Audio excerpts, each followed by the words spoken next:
Retrouvez-moi en live sur TikTok. Ok, good. Coller. Et publier.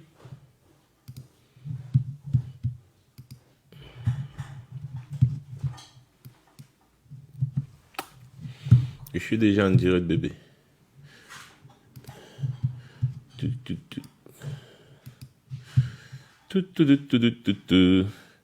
Bonsoir, oh Josiane Nenda, bonsoir ma mère, j'espère que tu vas bien. Maureen l'Africaine, je te vois, je vois comment tu es en train de partager. Josiane Nenda, je vois comment tu es en train de partager. Bonsoir, bonsoir à vous. Merci de mettre beaucoup de cœurs, beaucoup de cœurs, beaucoup de cœurs. Ici sur TikTok, ce sont les cœurs, ça protège le live. Bon, c'est pareil sur toutes les plateformes, mais ici sur TikTok, c'est plus facile. Vous tapotez seulement l'écran, c'est tout. Tapoter seulement, tapoter, tapoter, tapoter, et c'est tout. Ce soir, encore une fois de plus, comme tous les dimanches soirs, as usual, nous allons parler du comportement mesquin de nos familles qui sont restées en Afrique. On a un autre cas ce soir. Mais là, la personne a tenu à envoyer juste un message, pas un audio. Donc du coup, je vais vous dire, vous brosser. Et je pense que la spécificité ce soir, ce serait, n'est-ce pas, que j'ouvre l'antenne, que ceux qui veulent s'exprimer puissent s'exprimer. Je pense que c'est mieux comme ça qu'il y ait des interactions pour ceux qui veulent apporter des conseils. Est-ce que le son est d'abord bon? Si le son est parfait, dites-moi.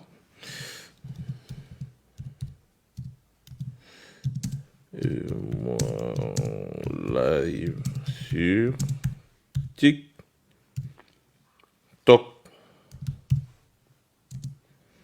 Cool. Eh oui. Non.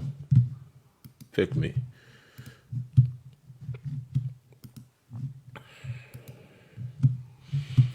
Pam padam pam pam pam. Pam padam pam pam pam. Bonsoir, merci beaucoup pour les cœurs, Josiane. Merci. Bonsoir à vous. Merci de mettre un maximum de cœurs. Pour ceux qui voudront aussi regarder le live après, ce sera disponible sur YouTube, hein? Donc sur ma page YouTube Max Senior officiel. Et je pense que c'est mieux, n'est-ce pas, de m'envoyer les messages plutôt en inbox. Si vous avez une histoire à raconter ou alors si vous voulez intervenir en live pour qu'on prépare une émission ensemble, envoyez-moi juste un message en privé ici sur TikTok. Je pense que je vais visiter ma messagerie TikTok le plus souvent parce qu'il y a aussi beaucoup de personnes qui ne veulent pas utiliser leur numéro WhatsApp et je vous comprends. Donc vous pouvez me laisser un message sur TikTok. Misty Chou, bonsoir depuis le Sénégal, bonsoir, j'espère que tu vas bien, bonsoir, bonsoir à toi. Voilà, donc vous me laissez un message sur TikTok, comme ça là, vous me raconter votre histoire et puis on cale un jour où, n'est-ce pas, je vais soit publier, soit on va s'organiser pour un live que vous allez, n'est-ce pas, venir et intervenir. C'est un problème assez grave, hein.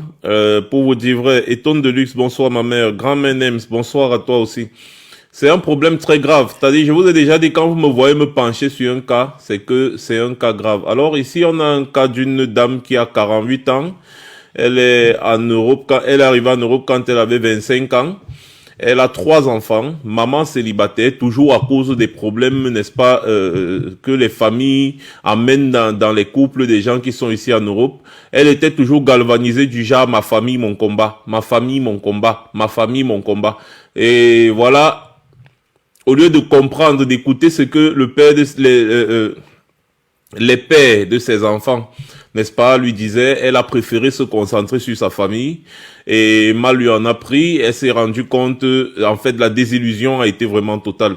Elle s'est rendue compte qu'effectivement, les pères de ses enfants avaient raison, c'est-à-dire sur son comportement. Et c'est vraiment triste. Bonsoir Momo, j'espère que tu vas bien. Oui, c'est dimanche soir, on s'attaque aux problèmes de la société. Et c'est toujours le même cas, la diaspora qui se retrouve être la vache à lait des familles restées en Afrique qui ne veulent rien faire, qui inventent des histoires pour extorquer de l'argent. Quand vous extorquez de l'argent à vos propres frères, vos propres sœurs, votre propre membre de famille, c'est quoi le but en fait? C'est quoi le but en fait? Monsieur Njoli dit qu'il voudrait savoir mon avis sur Kémy Séba et son passeport. Ce soir, ce n'est pas ça le sujet, désolé. Hein. Peut-être je vous donnerai peut-être mon avis. Pour vous, de toutes les façons, moi, ça ne m'intéresse pas déjà. Pour commencer, ça ne m'intéresse pas. N'est-ce pas? Ça ne m'intéresse vraiment pas. Que quelqu'un déchire son passeport français ou ne déchire pas, c'est son problème avec la France.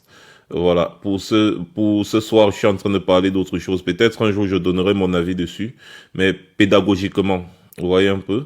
Et si je peux dire un mot, là maintenant, c'est que toutes les personnes qui le suivent et qui ont le passeport français doivent faire exactement la même chose pour que l'affaire soit un peu plus...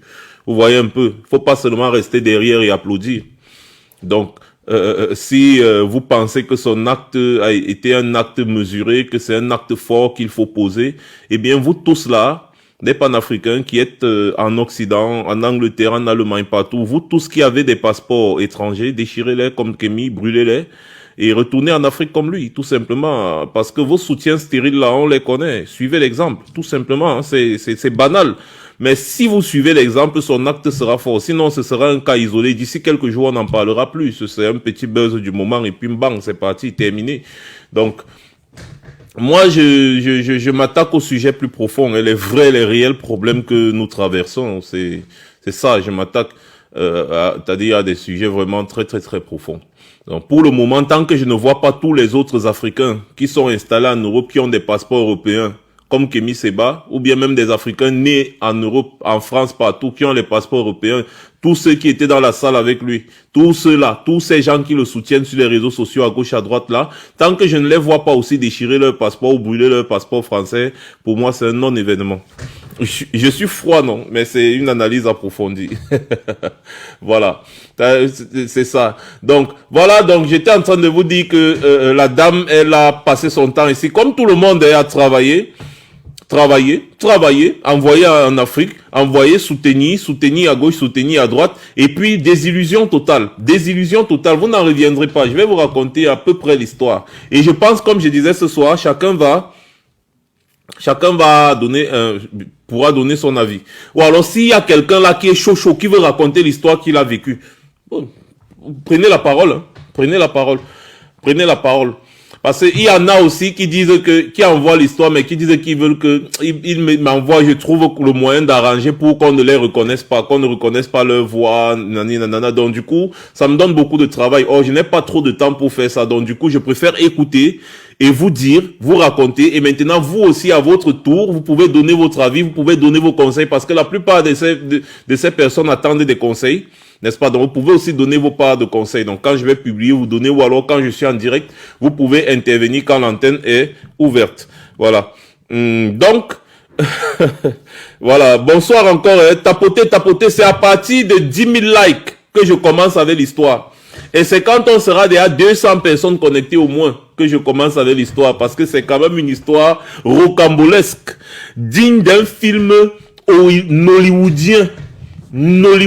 C'est-à-dire que, et bipez-moi tous ceux que vous connaissez là, parce que j'ai vu certaines personnes dans les vidéos que j'envoie un peu sur TikTok partout à l'heure dire que, oh, ma famille, mon combat. Je suis en Europe pour ma famille. Donc, je vais tout faire pour satisfaire ma famille. Ma famille, mon combat. Et tu vois, les réflexions des jeunes. Les réflexions des jeunes. Les réflexions des jeunes. Moi, je lis les commentaires, là, je ris seulement. Je dis, ouais, quand vous allez comprendre le schéma. Quand vous allez comprendre le schéma, vous allez dire, ok, d'accord. Même si vous qui êtes connectés là actuellement, vous pouvez atteindre 10 000 likes. Hein. Parce que si on fait un calcul simple, actuellement, vous êtes 40. Et pour remplir la barre, là, c'est 180 likes. C'est-à-dire, tu tapotes jusqu'à ce que ça remplit. Donc, regardez, je vais vous dire un truc, calculette. 180 fois 40. Vous êtes à 7200 dans la minute. Donc, si chacun d'entre vous qui êtes connecté là actuellement, vous tapotez l'écran jusqu'à vous remplissez la barre qui est en haut là, jusqu'à ça fait les étoiles. Pom. Vous voyez un peu? Ça va faire 7200 likes dans la minute. C'est-à-dire, vous n'avez même pas 10 secondes pour faire ça. 7200 likes directement. Et là, le live est lancé. Ensuite, si chacun d'entre vous fait 10 partages, ça va nous faire 400 partages. Un tour. Et c'est lancé. C'est comme ça les réseaux sociaux. C'est comme ça. Et ça ne vous coûte pas d'argent, ça ne vous coûte rien. Et maintenant, quand vous êtes là en commentaire, les minutes qui suivent, vous bipez simplement les personnes que vous connaissez qui pourraient être intéressées par le sujet. Vous les bipez. Vous pouvez aussi envoyer le live sur WhatsApp, c'est-à-dire vous copiez le lien et vous envoyez sur WhatsApp ou vous partagez directement sur WhatsApp. Donc, il faut qu'on s'entraide, quoi. Donc, faisons des choses bien. Hein? Il y a les gens qui me détestent. Ouh, il y a les gens qui viennent dire que tu décourages les gens de ne pas aider leur famille. Et toi, là, tu n'es pas bien. Tu es un mauvais Africain. Tu es un mauvais Africain. Ouais, je vous ai fait quoi? Je vous ai fait quoi, les gars? Moi, je dis seulement la vérité. Merci à tous ceux qui sont en train de bombarder les cœurs. Vous voyez, à la seconde près, nous sommes déjà à 3000 likes, à la seconde près. Vous voyez votre force? C'est un peu comme les peuples africains qui se laissent dominer. Vous avez une force que vous ne pouvez même pas imaginer. Et c'est la force du nombre. La force du nombre. Si vous vous mettez ensemble, pas comme une populace, mais comme un peuple, vous pouvez faire changer les choses dans ce monde, sur cette planète. Dans chaque pays africain, notamment mon pays, le Cameroun, il faut que les gens apprennent à être solidaires. Quand vous vous mettez ensemble pour faire quelque chose, ça porte. Ça porte. Mais si vous faites des choses individuellement, ça ne donne rien. Mettez-vous ensemble. Apprenez à vous mettre ensemble pour faire quelque chose. Regardez, en quelques secondes, regardez comment le nombre de likes monte là-bas et ça protège le live. Et comme ça, le live sera plus fluide. Vous pourrez interagir en commentaire tranquille. Vous voyez un peu? Donc, apprenez à faire ça dès que vous vous connectez dans le live. C'est la première des choses à faire. Vous partagez, vous commencez à tapoter pour protéger. Comme ça, on n'aura pas des coupures, on n'aura pas des restrictions, on n'aura pas beaucoup de petits problèmes qu'on rencontre régulièrement sur les réseaux sociaux. Merci encore à vous, n'est-ce pas, pour les partages. Alors, je vais vous dire déjà... voilà. La dame a perdu, c'est-à-dire, en gros, selon ce qu'elle m'a expliqué, 182 000 livres de sa maison qu'elle a construite et que son frère a confisqué. 182 000 livres. En France, ça fait combien? Le livre actuellement, c'est 780, je crois. 182 000 fois 780. 141 960 000. Donc, elle a construit un building, un château, un palace, avec des dépendances, où il devait avoir des locataires, à 141 900 000 francs, 960 000. Vous voyez un peu, actuellement le livre c'est 780, bon, le livre descend souvent jusqu'à 750. Donc, 182 000 fois 750. Donc, disons 100, en gros 140 millions Disons en gros, c'est-à-dire avec le coût du livre qui monte, ça descend. Non, disons, parce que là, ça fait 136 millions, l'autre, ça fait ça, plus de 140 millions. Donc, restons à 140 millions. Mais là, elle m'a parlé de 182 000 livres, rien que pour la construction de sa maison. Ça là, c'est sans compter l'argent qu'elle envoyait régulièrement, constamment. Elle travaillait, elle envoie l'argent, elle travaille, elle envoie l'argent pour soutenir sa sœur, pour le mariage de sa sœur, pour le mariage de son frère, pour leurs enfants, les fêtes de fin d'année, les anniversaires, les nanani, les nananas, et tout le tralala que vous pouvez imaginer. Donc si vous voulez ajouter à tout ça, la dame a perdu en gros un bon peut-être 200 millions ou 250 millions pendant les 23 ans qu'elle a passé en Angleterre. Oui, bon, le livre sterling, moi je dis toujours le livre sterling, donc je ne sais pas trop, Vivi. Donc, vous voyez un peu. Et à l'heure-ci où je vous parle, elle est hyper endettée. Elle est hyper endettée. Elle vit dans une maison où ses enfants sont obligés de partager la même chambre. Elle vit dans un petit appartement ici, où les enfants dorment sur les lits en étage. La dame a préféré aller construire un gros building dans un pays où elle ne vit même pas. Dans son pays, le Nigeria, où elle ne vit même pas. Elle n'y va pas régulièrement. Donc, voici une dame, une jeune dame qui arrive en Angleterre à l'âge de, je sais pas, c'était 25 ans, oui, c'est ça, 25 ans. Elle arrive en Angleterre à 25 ans comme étudiante. Et donc, elle va à l'école, normal, elle se forme, elle sort, et quand elle finit l'école, elle va faire assistante infirmière. La famille lui mettait tellement de pression qu'elle n'a pas continué l'école. Parce que à peine arrivée, étant même encore étudiante, elle était obligée de travailler pour envoyer de temps en temps l'argent à la famille. Et tellement la famille lui mettait la pression. La famille lui mettait tellement la pression qu'elle n'a pas fini l'école. Elle a commencé à travailler comme assistante infirmière. À travailler comme assistante infirmière, elle vivait dans une maison partagée. Mais presque les 90% de son salaire d'infirmière, d'assistante infirmière descendait au pays. Pour résoudre les problèmes de la famille et également pour les investissements que ses frères, son frère et sa sœur lui demandaient.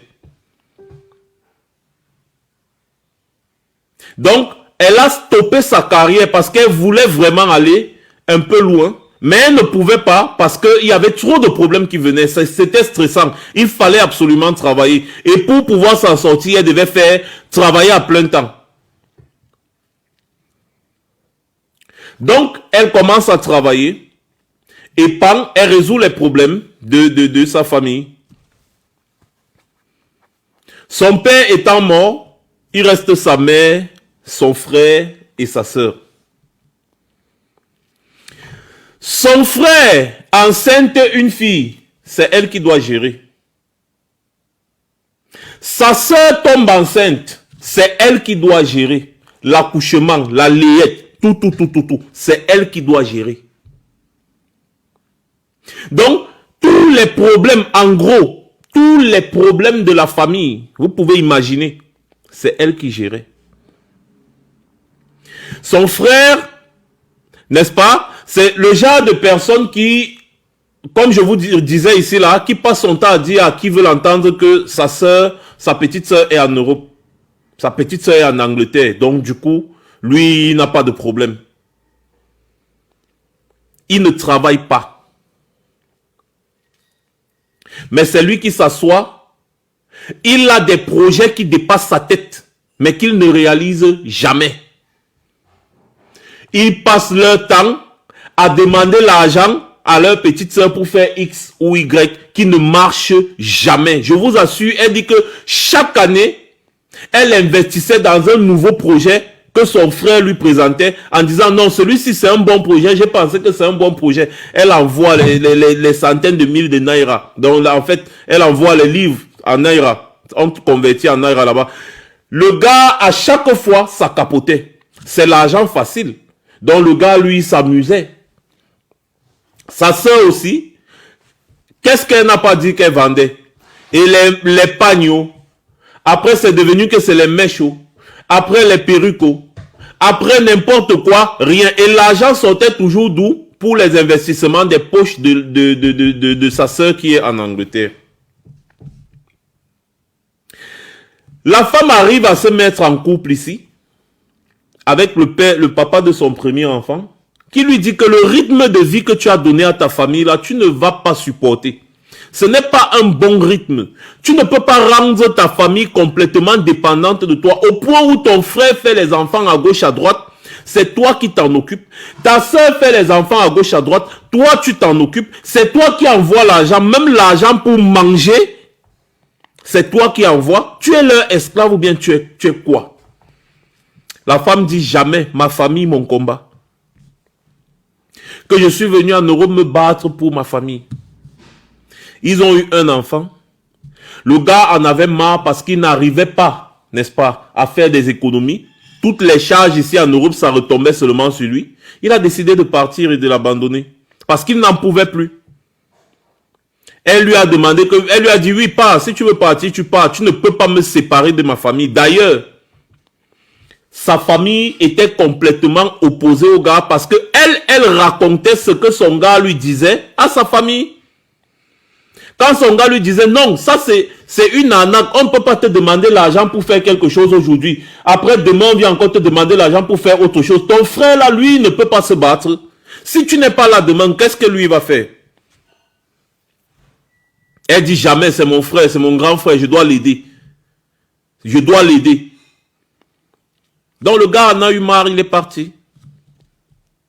Elle n'a pas compris la leçon. Elle a continué dans la même chose, dans la même lancée. Quelque temps après, elle a rencontré maintenant le père de ses deux autres enfants. Qui, après un certain temps, lui aussi, il a compris, mais il a essayé de la soutenir en disant que bon, d'accord, mais bon, on va voir, on va essayer de modérer un peu. Même jusque-là, tout ce qu'elle travaillait, j'ai dit tout ce qu'elle travaillait, elle envoyait à sa mère. Sa mère avait toujours des cancans histoires, la réunion, les problèmes de ceci, et cela, les machins, et les tout, et les curieux. Et je vous dis quelque chose. Ils ont mis sur la table, là où ça a capoté avec le père de ses deux enfants, c'est qu'ils ont mis sur la table un projet de construction de la maison familiale. Parce que eux-mêmes, ils étaient en location. Hein. C'est-à-dire, je vous parle des gens qui sont en location, mais qui vivent la grande vie, qui prennent de l'argent à leur fille qui est en Europe, qui font du n'importe quoi, les fêtes à gauche, les anniversaires à droite, les montées descendues à des prix exorbitants alors qu'eux-mêmes ils sont encore en location. Et la location là, c'est qui paye? Devinez. Devinez qui paye la location. Devinez, j'attends vos commentaires. Qui paye la location?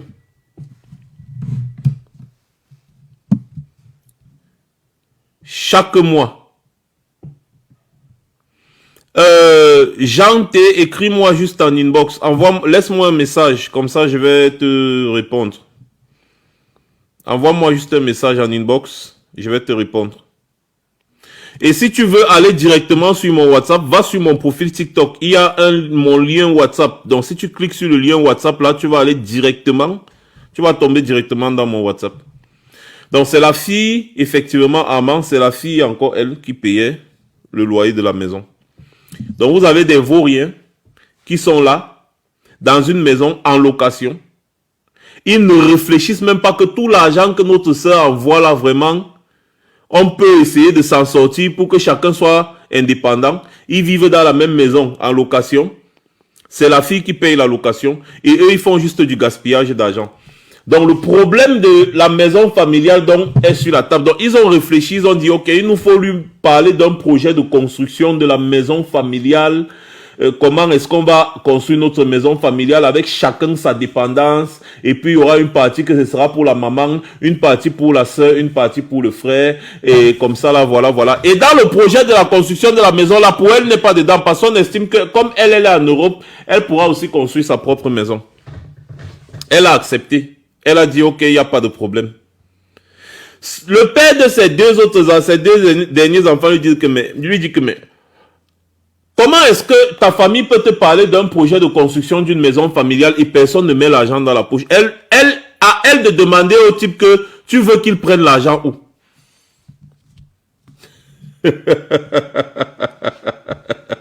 Rosie, bah ouais. Trop d'informations, couleurs, motifs et styles. Merci beaucoup. Donc, c'est à elle, elle demande encore au père de ses enfants que tu veux qu'il prenne l'argent où? Le gars dit non, mais c'est pas possible, c'est toi qui les rends feignants. L'anga a dit que ma famille, mon combat. Ils ont posé le projet de la maison sur la table. Elle a sorti l'argent. Elle a dit, je vous fais confiance et construisez. Comme ça, j'arrive bientôt et puis je vais voir comment vous avez construit. Donc, je vais envoyer l'argent régulièrement, vous allez construire. Sa mère lui dit que non, ne te dérange pas. Le billet d'avion même que tu veux payer là, ça va nous faire les sacs de ciment. Donc, sacrifie-toi seulement comme ça. Tu sais que tu te sacrifies pour ta famille. Le billet d'avion là que tu veux dépenser pour venir de temps en temps, non. Donne seulement l'argent là, on va construire la maison, de temps en temps on va t'envoyer l'évolution du projet, de temps en temps on va t'envoyer l'évolution du projet. Oh! Entre-temps, la fille accepte parce que c'est sa mère quand même qui lui parle. Hein. Hey, sa famille, son combat. C'est comme ça qu'elle envoie l'argent. On lui envoie les photos. Voici le terrain. Voici la fondation. Et voici les plans. Et voici, on lui envoie les photos régulièrement, les vidéos, les photos régulièrement, les vidéos, l'évolution du chantier, et tout. Sauf que ce qu'elle ne savait pas, c'est que sa mère, son frère et sa sœur se sont assis, déposé un faux projet de construction de la maison familiale sur la table pour lui extorquer de l'argent. C'est-à-dire que tu penses que tu vas construire une maison familiale pour que ta famille sorte de location. Alors que ta famille t'a déposé ce projet-là pour t'escroquer de l'argent. C'est-à-dire des gens qui ne sont pas conscients eux-mêmes de leurs propres conditions de vie. Le plan que son frère a fait, en fait, dans leur quartier, il y avait quelqu'un, une connaissance de son frère, qui construisait, qui a engagé des travaux de construction de sa propre maison. Et du coup, son frère, lui, il passait là, puis il connaissait le gars, il disait que bon, il va prendre les photos parce que lui aussi il veut imiter nanani, nanana, les vidéos, tout. Et ce sont les mêmes photos, les mêmes vidéos que le gars envoyait à sa soeur ici, avec la complicité de sa mère et de son autre soeur. Donc la fille était ici, elle était convaincue que non. Parce que quand le gars lui envoie une photo, il lui envoie une vidéo, il dit que non. Tu vois ici, on va mettre tel genre de poteau. Ici, là, on va mettre le poteau-ci. Ici, on va faire comme ça. Après, elle dit que, ah bon, il faut combien? Il dit qu'il faut. Elle envoie l'argent. Après, quelques temps après, le gars lui envoie la vidéo. Il dit que tu vois le poteau là. Tu vois pas comment c'est joli. Donc, on a ajouté le poteau. On a conçu, on a fait. En fait, c'était la maison de quelqu'un d'autre.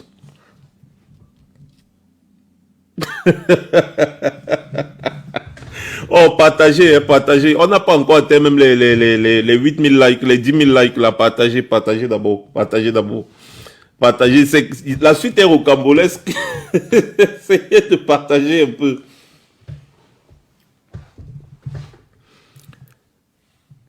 Langa s'est sacrifiée.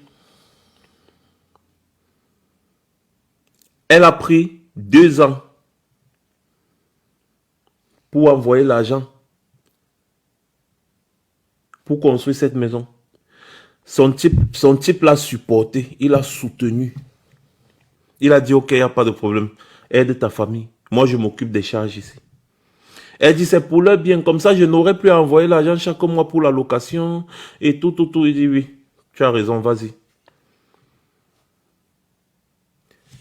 Quand le projet finit, c'est quand elle décide donc de partir au pays, il n'y avait plus moyen de prendre l'argent, elle décide donc de partir au pays. Quand elle arrive au pays, on lui dit plutôt que non, il faut d'abord que tu ailles loger à l'hôtel. On arrive. On va venir te chercher. Donc, son frère n'est pas venu à l'aéroport, sa soeur n'est pas venue à l'aéroport, sa mère non plus n'est pas venue à l'aéroport. Elle arrive à l'aéroport, on lui dit que non, va d'abord à l'hôtel. On arrive. Elle dit, ah, ok. Elle part à l'hôtel. Elle a tapé une semaine à l'hôtel. Elle n'a vu ni son frère, ni sa soeur, ni sa mère. C'est là où elle a compris qu'il y a quelque chose qui ne va pas. Il y a quelque chose qui ne va pas.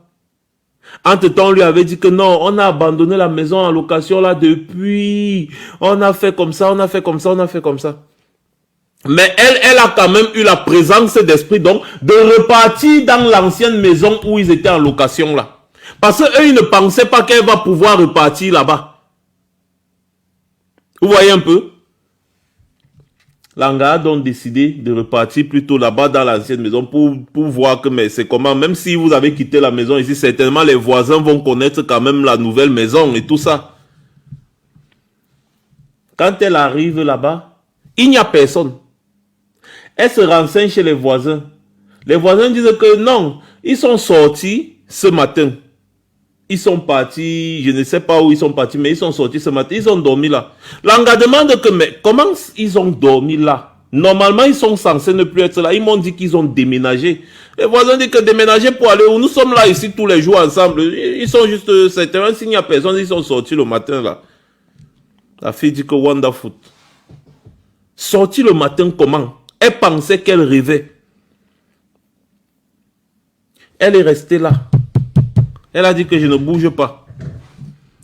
Quand ils sont rentrés, vous connaissez les parents, non? Sa mère rentre. Eh, ma fille, ouais, vraiment, c'est... Entre d'abord, je vais t'expliquer. Entre d'abord. Non, j'ai préféré rester d'abord ici. Hein? Ton frère et ta soeur sont de l'autre côté. Moi, j'ai d'abord préféré rester ici. Tu sais que comme la maison n'est pas encore vraiment très finie, et moi, comme je vivais ici avec mon mari et tout ça, c'est la nostalgie. Donc, moi, j'ai d'abord préféré rester ici. La fille dit, ok, bon, de toutes les façons, il faudra m'amener dans la nouvelle maison. Son frère vient, sa soeur vient. Ouais, c'est comment? Elle dit que, mais depuis une semaine que je suis là, comment est-ce que vous apprenez que je suis là depuis une semaine? Vous m'abandonnez, je suis à l'hôtel depuis. Personne d'entre vous ne vient me chercher. Comment? Ok, allons au moins je vois la nouvelle maison. C'est d'abord son frère qui commence à la menacer. Que c'est quoi? Tu veux voir la nouvelle maison? Pourquoi? Pourquoi tu nous mets la pression? Et c'est toujours comme ça. Ce sont les premiers à se fâcher. Oh, je n'ai jamais compris le schéma. Je ne sais pas si je vais comprendre ça un jour. Son frère demande, c'est exactement ce qu'elle m'a dit, que son frère demande, commence à lui mettre la pression. Que mais c'est quoi? Pourquoi tu veux absolument voir la nouvelle maison? C'est comment? Repose-toi, tu viens de l'Europe, tu es seulement, c'est quoi? Tu es la police, tu es venu ici nous contrôler, et il commence à gronder, il se lève, il tape les portes, pam, il part. Là, elle demande à sa petite sœur que, mais attends un peu, pourquoi notre grand frère est fâché? Sa petite sœur dit, toi-même tu ne vois pas comment tu arrives là et puis tu commences seulement à parler aux gens. Dès que tu arrives, la première des choses, au lieu d'essayer d'abord de passer du temps avec nous, tu commences seulement à parler. Oh, la maison là, est-ce que c'était d'abord ta maison? N'est-ce pas, on avait dit qu'il y aura une partie pour maman, une partie pour mon frère et une partie pour moi. Elle dit oui. Sa petite sœur dit que voilà, donc c'est comme ça qu'on a construit. Tu es obligé d'aller voir notre maison là maintenant. Ce n'est pas ta maison. Donc, continue de rester ici là d'abord. Comme maman a décidé qu'elle reste ici, reste d'abord ici avec elle. Ha, la fille dit que oh, je vous envoie l'argent pour construire une maison. Donc, je n'ai même pas le droit de voir. Sa petite sœur dit que on te montre pas. Parce qu'au final, on s'était arrangé que c'était notre maison. Bon, ok.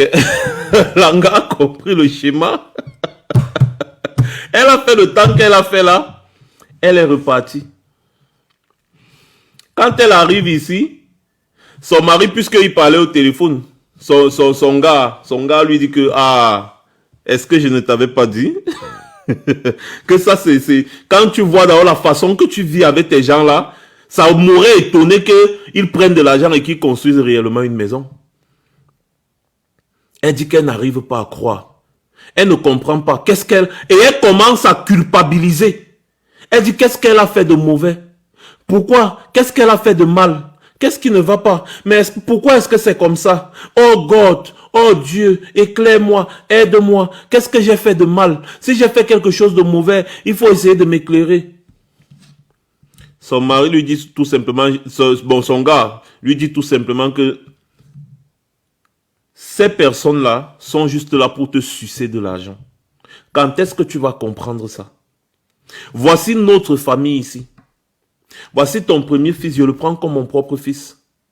Tu m'as raconté les problèmes que tu as eus avec son père, toujours à cause de ta famille. Il est parti.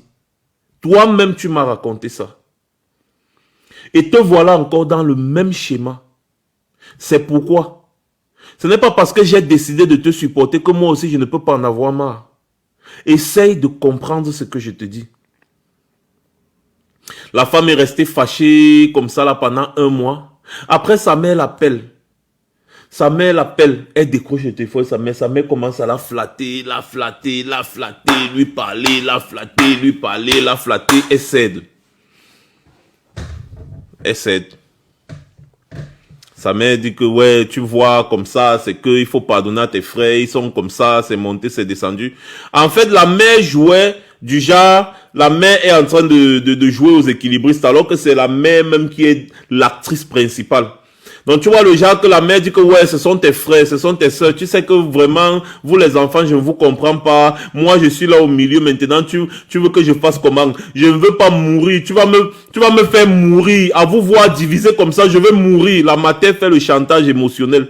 Que tu dois te réconcilier avec tes frères, sinon je vais mourir. Hein? Tu es là, tu as les problèmes avec tes frères, pourquoi? La vie, si c'est quoi? L'argent, c'est rien. L'argent, c'est rien. Hein? Tu vas pas te séparer avec tes frères à cause de l'argent. L'argent, c'est le diable. Tu vas te séparer de tes frères à cause de l'argent. Ça veut dire que tu es envahi par le diable. Il y a même un pasteur là, je veux qu'il prie pour toi. On commence encore à la faire culpabiliser. Sa mère commence à la faire culpabiliser. C'est comme ça qu'elle retombe dans le schéma. Et là donc, elle décide, elle, de construire, de lancer le chantier de construction de sa maison. Elle décide de lancer le chantier de construction de sa maison. Et son mari de lui dit, écoute, son gars de lui dit, écoute, tu sais, ce qu'on va faire, c'est que on va construire cette maison-là, n'est-ce pas? Mais je ne veux pas que ta famille s'approche de ça. Je ne veux pas que ta famille s'approche de ça. Elle dit, pin. Elle part au Nigeria. Elle lance le chantier de sa maison elle-même. Là, elle a bien réfléchi. Sauf que chaque jour, quand le chef chantier arrive, il trouve des problèmes au chantier. Le chantier a été saboté, il y a des trucs qui disparaissent, il y a ceci, il y a cela. Il pense qu'il faut mettre un gardien qui va surveiller tout. Et il ne comprenait pas le truc. Pourquoi est-ce que le chantier est saboté? Pourquoi notre chantier est saboté? En réalité, c'était son frère qui montait les gens, c'est-à-dire pour aller saboter son chantier. Dès le début, donc c'est-à-dire on creuse les fouilles. À ce moment-là, il n'y a pas encore de gros matériaux, donc on laisse le chantier comme ça là. Donc on creuse les fouilles, les trucs, les gars viennent couvrir, viennent essayer de saboter quoi. Donc ils ont été obligés donc de mettre quelqu'un qui va surveiller le chantier. Tu essayes de construire maintenant ta propre maison, c'est ton propre frère qui vient et qui commence à saboter la construction de la maison. Et il envoie les messages à sa mère en disant que si elle veut que ce chantier se passe bien, Elle doit renouer les contacts avec eux. Sinon, il va s'engager à la nuit. Elle a d'abord stoppé la construction de sa propre maison. Son mari lui a dit que laisse-moi, son gars, il lui a dit laisse-moi prendre les devants. Elle a dit qu'elle ne veut pas que lui se mêle dans les conflits familiaux, de machin, elle va gérer ça. Il a dit, si eux ils savent que c'est moi qui construis, ils ne viendront pas faire ça. Mais tant que tu veux toujours montrer que c'est toi qui construis, que c'est toi qui es devant, que c'est ta maison, et pourtant c'est notre maison, mais tu veux toujours montrer que c'est ta maison et tout ça, que tu es impliqué, ta famille ne va pas te laisser. Elle dit non. Laisse-moi gérer mes problèmes avec ma famille. Entre-temps, sa mère l'a amadoué, jusqu'à ce qu'elle a renoué les contacts avec son frère. Et elle a recommencé à envoyer, maintenant c'est à son frère qu'elle envoyait l'argent en cachette. Parce qu'il lui a promis, si elle était, qu'il ne va plus jamais recommencer. Il a promis, il est même parti, il est parti chez un pasteur. Le pasteur a prié sur lui, qu'il ne sait pas ce qu'il le prend, et patati patata, c'est monté, c'est descendu. Elle a recommencé à envoyer l'argent à son frère pour que son frère aille acheter les matériaux de ce fameux chantier. À l'insu de son gars. Quand son frère, ça a tapoté avec son gars, quand son frère a détourné l'argent qui devait servir à acheter les fers à béton. Le gars demande que, mais pourquoi le chantier n'avance pas? On n'a pas encore livré les fers à béton. Et la personne qui devait livrer les fers à béton là, connaissait le père de ses deux derniers enfants là, son gars. Donc la personne dit que, mais tu m'as passé une commande de fer à béton depuis, j'attends l'argent, puisqu'on a livré, mais on n'a pas toujours été payé. Il dit, mais non, ma femme ici a déjà envoyé l'argent pour les faire, pour vous payer, pour payer les fers à béton là. Le gars dit que non, ils n'ont pas reçu. Ils n'ont pas reçu d'argent. Et donc il faut absolument l'argent, sinon ça va créer problème.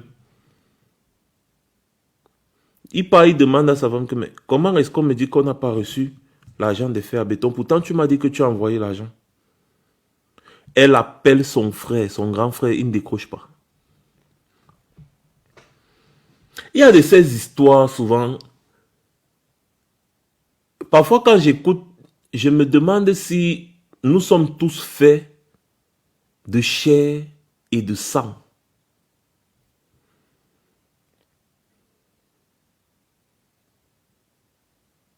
Pourquoi certaines personnes sont autant méchantes? Pour rien comme ça. Et donc, elle dit que, ouais, vraiment, je ne sais pas comment elle va faire. Donc, comment il peut lui faire ça? Elle dit qui? Son gars dit qui? Elle dit que non, bon, c'est que j'ai envoyé l'argent à tel. Il dit que, mais c'est pas possible. Ça a fait un problème. Il s'est fâché. Et qu'est-ce qui se passe? Comme elle, avec sa mère, elle disait tout à sa mère lui dit que le gars se fâche de ton frère, ça veut dire qu'il n'aime pas ta famille et ce n'est pas un bon gars pour toi, on t'a déjà dit. Donc au lieu de consoler maintenant son gars, elle a commencé à se chamailler avec lui, que de toutes les façons c'est mon frère, même si je lui ai donné l'argent, ça te regarde en quoi? Hein, patati patata, le gars a compris que non, il n'en pouvait plus, il est parti. Relation gâtée. Elle se retrouve avec 3 enfants. Elle se retrouve seule avec la charge de 3 enfants. À cause de du comportement nauséabond de sa famille et de son comportement à elle. Parce qu'elle dit que sa famille, son combat. Il y a les gens que parfois vous entendez, ils sont en Europe. Mais ils sont en pleine dépression à cause du comportement de leur famille restée en Afrique.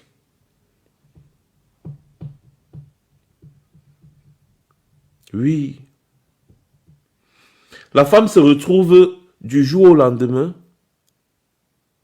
avec 3 enfants à charge. Comme ça.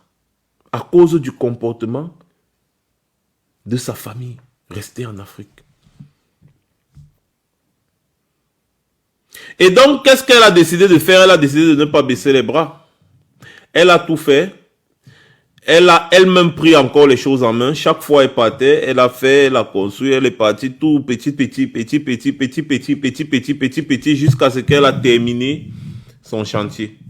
Entre-temps, sa mère, comme d'habitude, a tout fait pour qu'elle se réconcilie encore avec son frère. Mais là, elle avait quand même pris une bonne décision, c'est qu'elle ne traitait plus rien avec son frère. Et son frère, comme il avait déjà tellement mangé là, il a dit, ok, lui il se retire. Et donc, elle a fait petit à petit, elle a fini par construire cette maison qu'elle voulait construire depuis. Elle a fait les finitions et tout. Et voilà son frère qui revient à la charge quelque temps après, il dit qu'il veut se marier. Qui va se marier. Et donc, elle est contente. Elle dit que finalement, tu fais les enfants à gauche, à droite et tout. Et puis, voilà, finalement, tu veux te marier, c'est une bonne chose. Et vous savez très bien ce qui se passe. C'est elle, le mariage est à sa charge. Mais elle dit que non, c'est bon si son frère s'est déjà responsabilisé, il veut se marier, tout ça, c'est bon, ça va. Et du coup, comme elle ne vit pas au Nigeria. Elle vit ici. Qui allait donc rester et entretenir la maison là?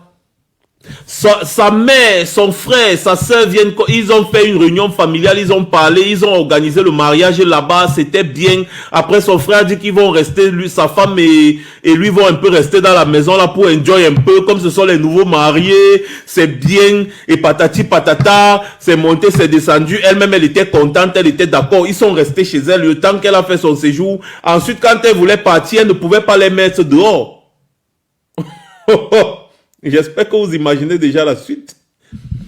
Elle ne pouvait pas les mettre dehors. Donc du coup, ils ont dit que non, on enjoy encore un peu la nouvelle maison que tu as construite. Ta maison si est bien, et ouais, on enjoy encore ça un peu. Et après, on va partir.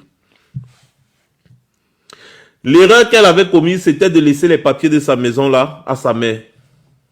Donc, c'est sa mère qui gardait jalousement les papiers de la maison. Sa mère a dit que les papiers, sinon, ça ne peut même pas bouger. Au lieu de voyager avec tes papiers, ta mère te convainc de lui laisser les papiers de ta maison. Elle a décidé de laisser les papiers de sa maison à sa mère. Et elle est partie, son frère dit non, nous on va partir, tout, machin, tout, patati, patata. Si tu me donnes même seulement un petit... Je ne vais pas vous parler du capital qu'elle passait le temps à donner à sa soeur qui ne faisait rien. Ça, c'est un détail. C'est son frère qui nous intéresse. Que si tu me donnes un petit truc, je peux me lancer, je peux aller faire ci, x, y.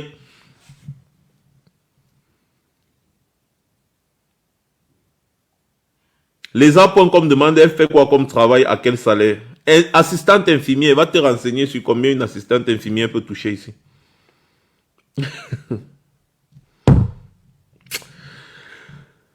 Avant de partir, elle laisse une petite somme d'argent à son frère que bon, l'activité que tu veux mener là, il faut mener, moi je vais partir, je suis content comme tu te maries, comme ça tu es déjà responsable et tout. Elle arrive ici, elle est contente. Elle se dit, bon, maintenant, ce que je vais faire, c'est que j'ai fini avec la maison du Nigeria. Maintenant, je vais essayer de faire des économies pour voir la suite. What next? Elle reste là. Elle cause avec sa mère. À chaque fois qu'elle cause avec sa mère, elle demande à sa mère, mais est-ce que mon frère est déjà parti de la maison avec sa femme? Ils disent non. Il est toujours là-bas. Mais depuis là, il devait partir. Sa mère lui demande que, mais toi-même quand tu dis qu'il devait partir, un nouveau marié, il part ou qui va rester entretenir ta maison. Laisse-le là-bas. Parce que lui, il est dans une dépendance là. Laisse-le là-bas. Il va souvent s'occuper de la maison. Toi-même, tu ne vois pas que c'est un bon schéma. Il va rester là avec sa femme, avec leurs enfants. Ils vont s'occuper de la maison. Quand tu n'es pas là, qui va laver la maison? La maison se gâte, machin, truc, patati patata, c'est monté, c'est descendu. Il faut le laisser là-bas. Sans savoir que le frère, la sœur, la mère avaient élu domicile dans sa maison qu'elle a construite. Elle a finalement accepté parce qu'ils ont fait une petite réunion familiale. Le frère a dit non, moi je vais m'occuper de toute la maison, d'embellir. Je vais nettoyer comme ça chaque fois quand tu viens, ça brille. Il est shine, il est shine. Elle dit yes, yes, yes. Oh, oh, Moumou dit la Jimba dit Kili. Non, non, les apôtres. Tu sais qu'il y a les gens qui disent ma famille, mon combat. Il faut les comprendre. Et donc, finalement, elle a accepté que oui, son frère peut d'abord rester là. Le temps que lui aussi se bat, il va construire sa maison et tout. Et c'est comme ça là que c'est parti. C'est comme ça là que c'est lancé. Et elle a dit que non, il peut rester là au trop 2 ans. Elle a dit que bon, j'accepte, mais au trop 2 ans. Il reste là au trop 2 ans. 2 ans, il ne veut pas. J'ai passé mes enfants et tout ça, c'est monté, c'est descendu. La famille dit, il n'y a pas de problème, no problem, no day. Wahala, no wahala. C'est comme ça qu'on dit au Nigeria, no wahala. Oh. Le temps passe. La fille demande, il est déjà parti? Non. Il est déjà parti? Non. Elle dit que, ok, bon, il n'y a pas de problème. De toutes les façons, moi-même, j'arrive au Nigeria. Comme ça, là, quand moi, je serai là-bas, et puis, bon, ce qui est sûr, c'est que quand il va me voir, il va comprendre qu'il est temps qu'il parte, et tout. Le temps arrive qu'elle doit aller au Nigeria, elle décide d'aller au Nigeria en vacances avec ses 3 enfants. Elle arrive au Nigeria, elle arrive chez elle. Elle les a annoncé qu'elle venait. Hein. Elle arrive chez elle donc. Elle veut ouvrir la barrière. Il n'y a personne. Elle veut ouvrir la barrière. La clé ne donne pas. Elle ne comprend pas. Elle dit, mais comment je vais ouvrir? J'ai confondu la clé. J'ai laissé la clé là-bas. Qu'est-ce qui se passe? Bon, je ne sais pas. Qu'est-ce que je dois faire? Tout. Elle appelle sa mère. Elle dit à sa mère que mais je suis devant la maison, devant ma maison, je n'arrive pas à ouvrir. Est-ce que tu ne connais pas? C'est comme si j'ai perdu la clé, je ne comprends pas. Peut-être j'avais confondu la clé. Tu ne connais pas un serrurier, tout. Ou bien il est où? Parce que j'apprends qu'il n'est pas à la maison, mais il est où lui-même? Moi je veux entrer, je suis fatigué, mes enfants, c'est comment? Le gars lui il était allé enjoy quelque part.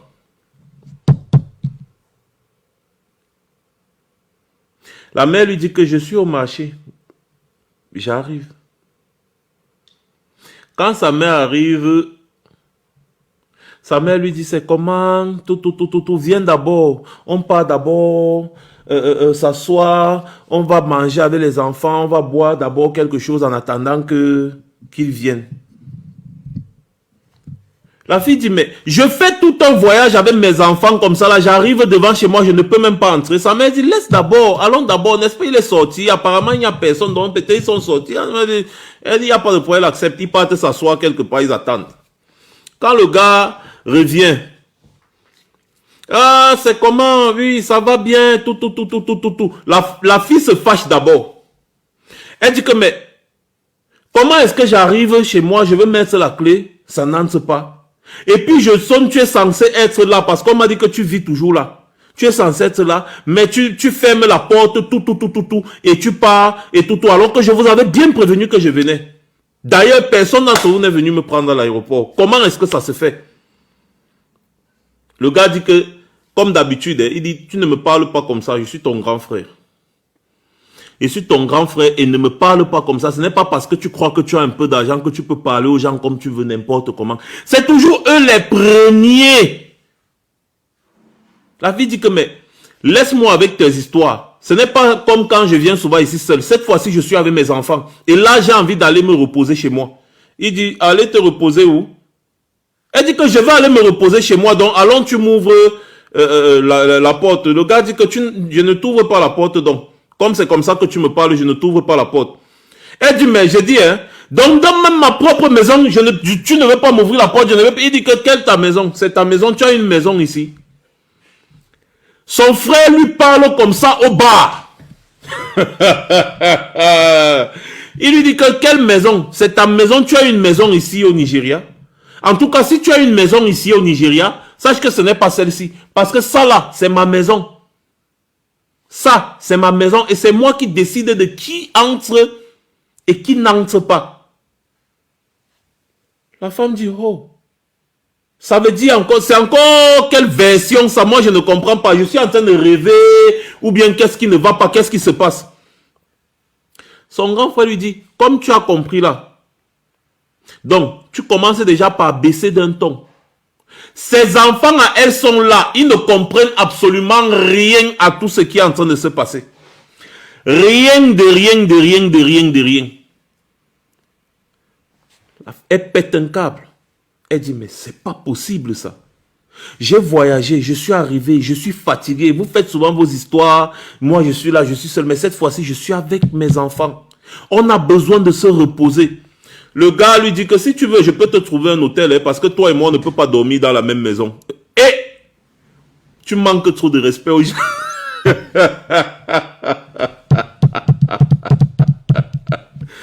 Et c'est pas possible. Attendez un peu. Oui, c'est ça. Tu manques trop de respect aux gens. Moi, je ne peux pas dormir avec toi dans la même maison. La femme dit que ma maison, ouvre la porte de ma maison, j'entre. Elle demande à sa mère que, mais maman, c'est quoi? Qu'est-ce qui se passe? Sa mère lui dit que, ah, règle tes problèmes avec ton frère. C'est là où elle pète un câble. Elle dit que là où on est là maintenant, tu as trop fait, j'ai supporté. Cette fois-ci, je n'en peux plus. Je vais mêler maintenant les autorités à ça parce que là, c'est le Rubicon que tu as franchi. Je suis avec mes enfants et tu m'empêches d'entrer dans ma propre maison. Bonsoir Yola, j'espère que tu vas bien. Tu m'empêches d'entrer dans ma propre maison. Le gars dit que tu vas appeler la police sur moi. Appelle la police sur moi, on voit, tu vas appeler la police sur moi. Quand sa mère entend que tu vas appeler la police sur moi, entre-temps, sa soeur aussi est en train d'arriver. La mère entend que tu vas appeler la police. La mère dit que tu appelles la police sur l'enfant de qui?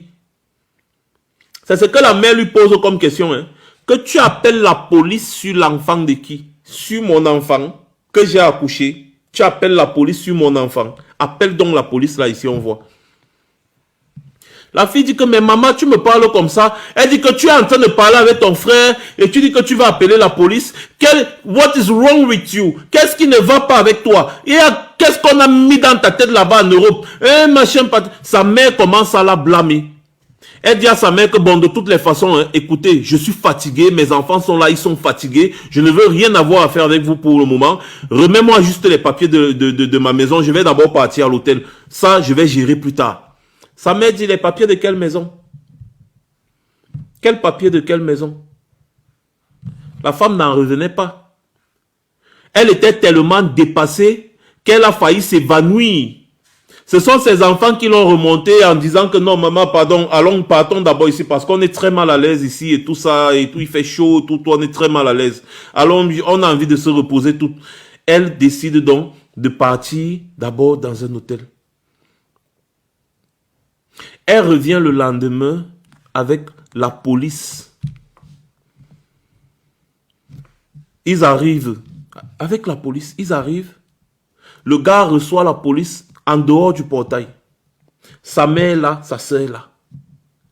La police dit que monsieur, nous sommes venus ici parce que cette femme dit que vous avez confisqué sa maison et donc nous sommes venus pour la rétablir dans son droit. Le monsieur lui dit qu'elle vous a dit que c'est sa maison. La police dit oui et nous voulons les documents de cette maison ici et maintenant. Le gars avait trafiqué les documents de la maison depuis, dis donc. Donc sa mère, lui et sa soeur, ils se sont arrangés, ils ont trafiqué les documents de la maison, ils ont changé, ils ont mis le nom de leur grand frère là-dessus. Tout. Ils ont présenté les documents là à la police, ils ont dit que ça c'est notre maison, ça c'est ma maison. C'est notre maison ici.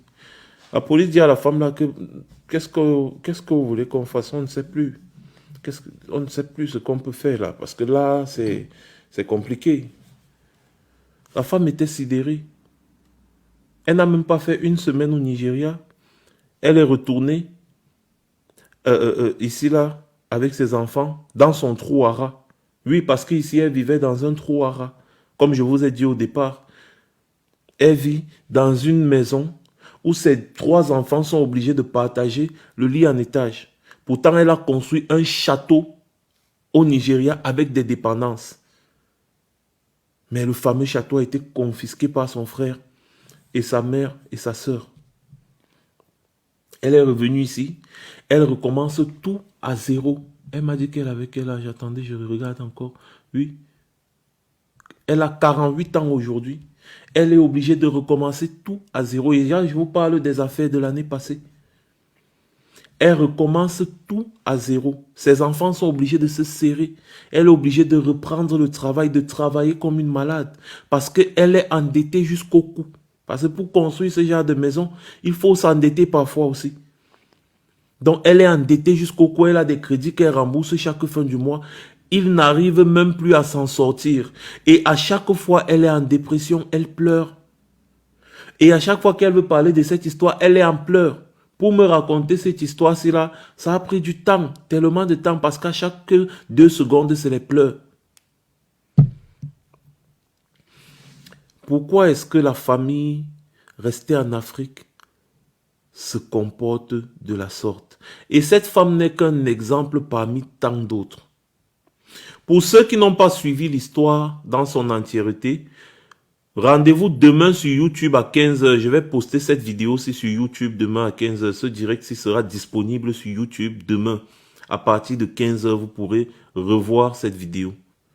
Donc, je vous invite à vous abonner sur ma chaîne YouTube, Max Senior Officiel.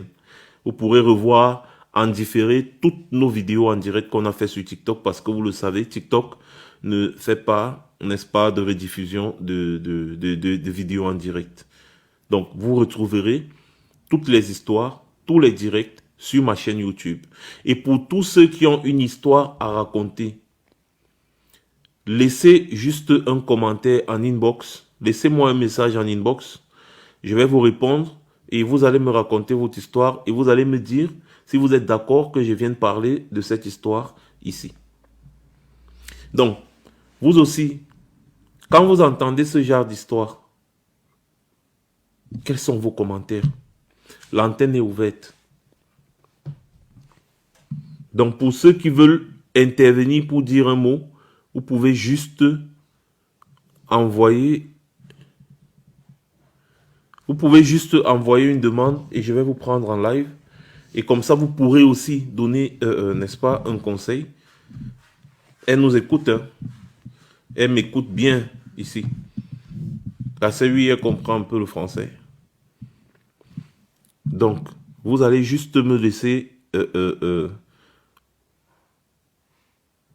Oui, ah non, là ça ne marche pas. Il y a quelqu'un qui m'a envoyé une demande de passer en direct ensemble. Non. Je ne veux pas les passer en direct ensemble là, je veux que les gens interviennent. Donc si vous avez votre histoire aussi que vous voulez raconter, vous pouvez intervenir aussi hein, à chaud ce soir. Donc je donne aussi la possibilité de raconter une histoire à chaud. Et ceux qui veulent donner des conseils et consorts, vous pouvez prendre la parole en direct et vous exprimer aussi sur l'histoire que vous venez d'écouter. Et vous donner vos conseils à ceux-là qui passent le temps. Ils n'ont pas de vie. Tu n'as pas de vie. Tu es en Europe, tu n'as pas de vie parce que tu passes toute ta vie à travailler pour envoyer en Afrique à des personnes qui peuvent aussi travailler. Comme je dis toujours, c'est vous qui les rendez feignants.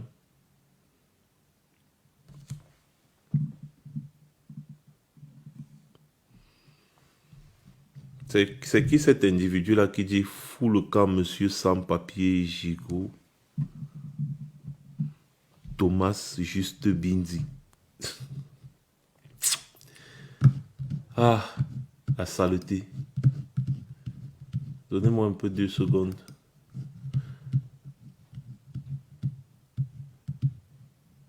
Oh oui.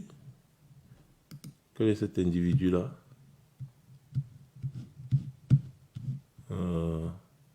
Ouais. Comme tous les lâches de son état, il n'a pas de photo sur son profil. Il n'a pas de vidéo de lui, il n'a rien de lui sur son TikTok. Le courage des petites filles de la maternelle. Les gens vraiment n'ont pas le temps. Hein. C'est-à-dire que les gens ont le temps de venir. à s'attaquer à d'autres personnes sur les réseaux sociaux comme ça. Nayo, un tour. Tribunal du Cameroun 237. Alors, on t'écoute. Bonjour, bonjour, Merci de Marcel. l'avoir banni, hein, Josiane. Non, tu l'as muté, j'espère. Donc, il va écouter le live sans pouvoir réagir. Comme ça, là, il va partir de lui-même avec la honte. Voilà, excuse-moi un peu, je mets l'écouteur pour t'écouter. Alors, vas-y, on t'écoute. Bonsoir, bonsoir, Monseigneur. Bonsoir à tout le panel. Moi, avant de quitter le Cameroun, j'étais entrepreneur au Cameroun. Je souhaite d'abord beaucoup de courage à cette dame. Je compatis vraiment à ce qu'elle traverse. Beaucoup de courage, c'est pas évident. C'est pas vraiment évident. Travailler le travail de toute une vie, partir ainsi à cause de la famille, c'est pas évident. J'étais entrepreneur au Cameroun. C'est très difficile à la diaspora de faire confiance aux professionnels. C'était très difficile. Convaincre la diaspora de te dire, donner de l'argent pour que je fasse des travaux. Ils ont toujours l'impression qu'on est des bandits. Si on fait une probabilité sur 100 en art de construction au Cameroun, ou bien en Afrique en général des expatriés, 90 c'est la famille. 90 c'est de l'argent qu'on a envoyé à la famille de gérer les travaux. Mais nous, quand on essaye de convaincre, on essaye même d'avoir des contrats, on emprunte toutes les voies légales pour pouvoir convaincre la diaspora de nous confier leurs prestations. On a toujours eu de la difficulté. On a eu beaucoup de difficultés. On avait beaucoup de difficultés à convaincre la diaspora. Leur seul point de référence, c'était la famille. Malgré tous les lives, malgré tout ce que l'on a dit, toutes les précautions qu'on leur demandait de faire, ils ne nous faisaient pas confiance. Et ils nous ont jamais fait confiance. Moi, je vais laisser le volet d'Afrique là et aussi pour dire que en matière de construction même, la construction même n'est pas rentable, Monseigneur. Même si tu investis 200 000 euros, tu peux mettre en Afrique, il te faut au moins, au minimum 30 ans pour récupérer ce bâti. Tu peux faire une petite construction, un toit pour rester à l'intérieur, mais j'insiste sur le fait que le meilleur investissement, c'est en Europe ou bien en Occident, là où vous vous trouvez. Acheter des terrains en Occident est plus facile qu'au Cameroun ou bien qu'en Afrique. Est plus facile, plus sécurisé, plus évident. On peut même te donner des terrains sous crédit en Occident. C'est très facile d'avoir des terrains en Occident. Et ça permet aussi d'avoir une visibilité de ton héritage. Parce que 90% des terrains qu'on achète en Afrique, quand tu meurs, en général, c'est la famille. Et tes enfants que tu as fait en Europe ou aux États-Unis, c'est difficile qu'ils rentrent au Cameroun chercher le terrain qu'ils ont acquis. C'est très difficile. C'est très difficile. Même s'ils rentrent, très peu de familles auront la bonne foi de dire le terrain que ton père avait laissé ici, ça se trouve à tel niveau, à tel niveau. Est-ce qu'on peut aller récupérer? Ils ne le feront jamais. Ils vont tout faire pour couper les ponts avec la famille et revendre ces terrains. Or, ici en Occident, c'est très facile d'acheter le terrain. Les terrains sont disponibles en quantité, en énorme quantité même. Par exemple, ici, là où je suis au Canada, seulement dans ma province, on est presque 10 fois ou 20 fois comme au Cameroun. Et les terrains sont énormément disponibles. Tu peux acquérir un terrain payé même sur 5 ans ou bien sur 6 ans. Un terrain sécurisé avec tous les papiers, avec la garantie que tes enfants, même si tu n'es pas là demain, tes enfants pourront vendre ce terrain et vivre ou bien venir construire même sur ce terrain ou bien bâtir leur vie. C'est très facile en Europe et très facile en Occident, sans avoir de soucis de tracasserie avec la famille ou bien avec la politique ou bien avec le système judiciaire. C'est très facile d'acquérir des terrains en Occident. Et j'encourage vraiment nos compatriotes, j'encourage vraiment les benguistes comme les benguistes comme tout autre à acquérir des terrains en Occident, que ce soit aux États-Unis, que ce soit au Canada, acheter des terrains et construire même. C'est même possible de construire. On n'est même pas possible d'acheter, mais de prendre des crédits sur 30 ans. Vous pouvez construire votre maison. La législation permet à tout le monde de construire en Occident. C'était juste mon point de vue là-dessus, Mars. Merci. Alors, merci beaucoup pour le conseil, tribunal. Merci à toi. J'espère que les gens vont comprendre ce conseil parce que moi, je le dis souvent chaque fois. Merci à toi et à tout à l'heure. Effectivement, ce qu'il dit est pertinent, hein. C'est-à-dire que si je vous explique que au lieu d'aller construire cette grande, vaste maison que la femme là est partie construire au Nigeria, elle devait plutôt investir ici. Ça devait lui profiter. Elle devait avoir un très gros retour sur investissement. Même si elle investissait ici rien que dans l'immobilier. Parce que ce qu'elle dit qu'elle a investi, 182 000 livres sterling rien que pour une maison comme celle dont elle parlait, c'est beaucoup d'argent. 182 000 livres sterling, ça t'achète une maison ici. Donc ça veut dire que si elle avait pris un crédit immobilier et qu'elle remboursait, devait déjà être... parce qu'ici en Angleterre, bref, ici au Royaume-Uni, il y a une loi qui te permet parfois de diminuer même le coût de ton mortgage. C'est-à-dire que quand tu peux avoir un peu d'argent, tu vas, tu déposes à la banque et du coup ça réduit un peu ce que tu payes par mois. Si tu veux, tu peux demander à ce qu'on ne réduise pas ce que tu payes par mois. Donc, tu peux rembourser facilement même en avance.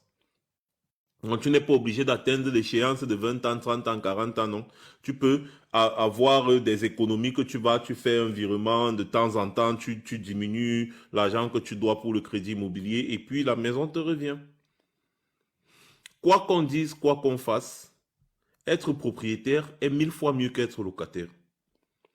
Quoi qu'on dise, quoi qu'on fasse. Parce que quand tu es locataire, c'est toi qui rembourses le crédit immobilier de ton propriétaire. Les gens vont venir parler de la taxe, il y a les impôts, il y a le council tax ou bien, je ne sais pas comment on appelle ça en France, il y a ceci, il y a cela. Mais quand tu es locataire, c'est toi qui payes tout ça. Tout ça est compris dans ton loyer. Rien n'est fait ici au hasard. Tout ça est compris dans ton loyer. Donc si tu payes un loyer de 500, 600, 700 000, n'est-ce pas? Il serait mieux de payer les 500, 600, 700 000 là dans un remboursement de crédit immobilier au lieu de donner ça juste comme ça pour donner. C'est-à-dire que tu donnes juste pour donner à un bailleur. Vous voyez? Donc lorsque vous réfléchissez bien, vous vous rendez compte que l'argent que vous sortez souvent, vous dépensez, que je vais aller construire un château en Afrique parce que je vais impressionner les gens, que je vis en Europe et donc j'ai beaucoup d'argent. Je veux construire un château en Afrique, un château dans lequel tu ne vis presque jamais. Et quand tu ne seras plus là, le château là va revenir aux gens de ta famille parce que tes enfants que tu as eu ici, comme lui disait là tout à l'heure, là, n'est-ce pas, l'intervenant de tout à l'heure, ils ne pourront jamais aller discuter ces biens.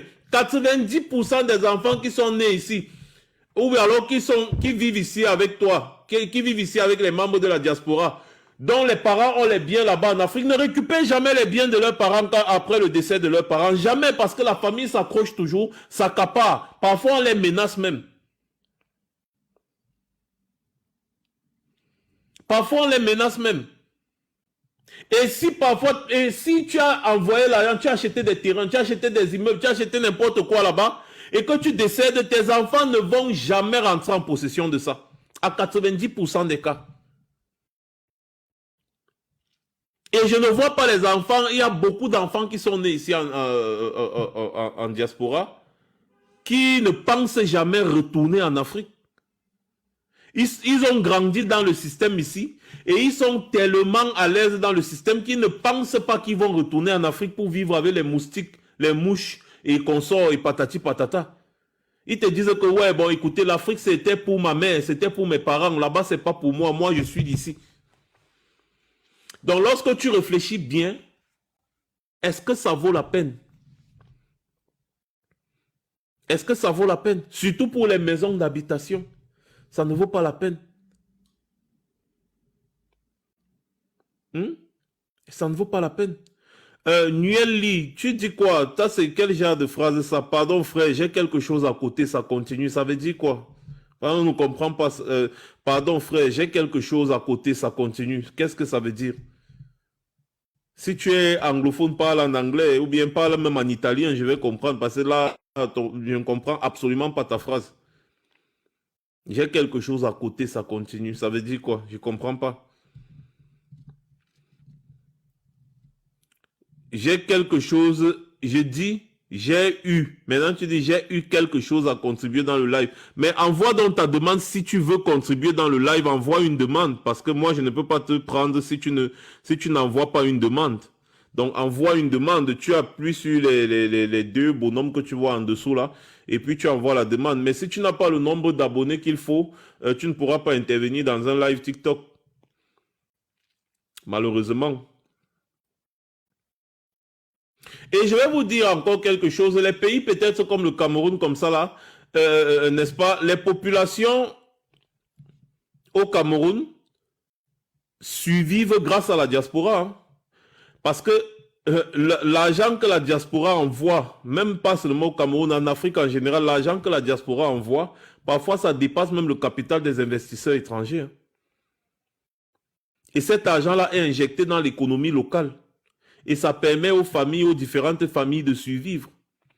Parce que le 1000 euros que tu envoies, si vous êtes 1000, à envoyer 1000 euros, ça fait 1 million d'euros. Ces 1 million d'euros là, ça c'est injecté dans l'économie là-bas. Donc tout l'argent que vous envoyez, n'est-ce pas, vous injectez ça dans l'économie là-bas. Et ça fait en sorte aussi que, au niveau des politiques, ils sont confortables parce qu'ils se disent que, ok, on affame les populations, mais les populations ne peuvent pas revendiquer parce qu'il y a la diaspora pour combler le vide. Ce n'est pas pour rien que dans les pays peut-être comme le Cameroun, on vous fait sortir le passeport plus rapidement qu'une carte d'identité parce qu'on vous pousse à partir.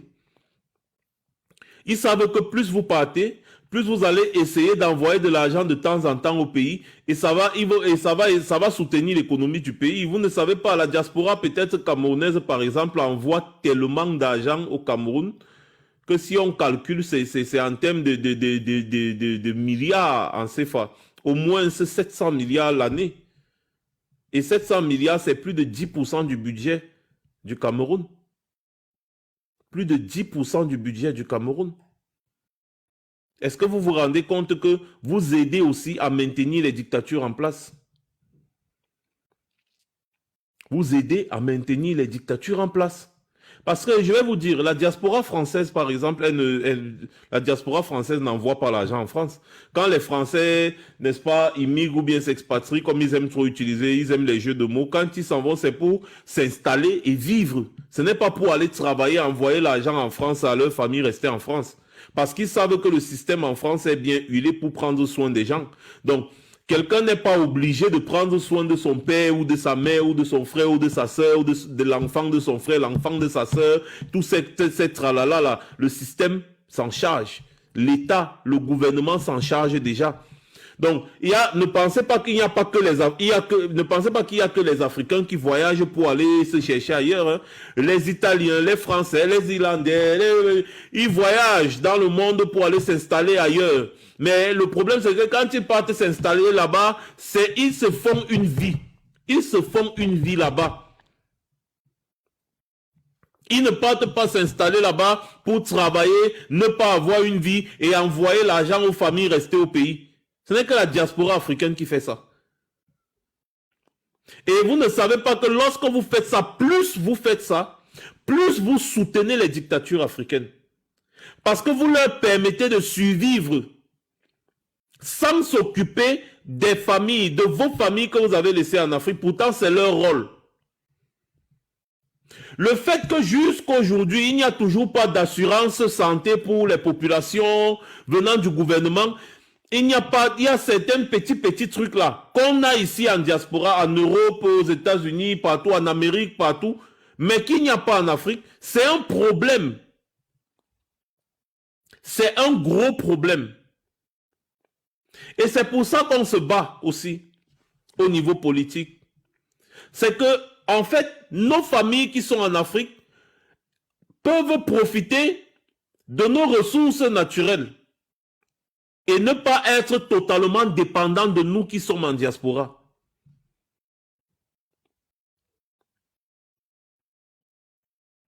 Ce qui veut dire qu'avec des bons dirigeants dans nos différents pays, je parle du Cameroun parce que c'est mon pays, avec des bons dirigeants au Cameroun, rien qu'avec l'argent du fer, J'ai dit le fer, je ne parle pas du diamant ni de l'or, rien que les mines de fer qu'il y a au Cameroun. L'argent de ces mines de fer-là peut transformer la vie de tout citoyen camerounais. Est-ce que vous savez que les Camerounais peuvent vivre au Cameroun sans payer une petite forme d'impôt? C'est-à-dire, ils peuvent vivre au Cameroun complètement exonérés d'impôts. Rien que grâce aux ressources naturelles que leur offre leur pays. Donc, au Cameroun, vous pouvez vivre non seulement à un coût de vie très bas, avec de gros salaires, et ne pas payer des impôts. Est-ce que vous savez qu'avec des bons dirigeants, vous, la diaspora camerounaise, quand vous voulez envoyer les conteneurs, les voitures et n'importe quoi au Cameroun, vous pouvez le faire sans payer de douane. Parce que le gouvernement du Cameroun peut faire fonctionner le pays sans avoir besoin que les Camerounais payent les impôts. Rien qu'avec les richesses de notre pays.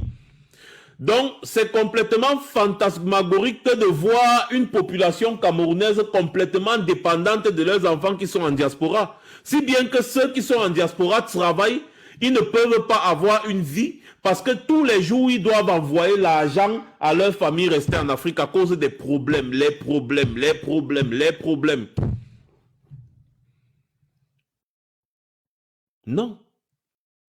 Et maintenant, je ne cesse de donner ce conseil. Quand vous vous déplacez pour vous chercher, cherchez-vous. Vos familles ne sont pas à votre charge. Toutes vos familles qui sont restées en Afrique là ne sont pas à votre charge. Enlevez ça de vos têtes. C'est la pauvreté d'esprit. Enlevez ça de vos têtes.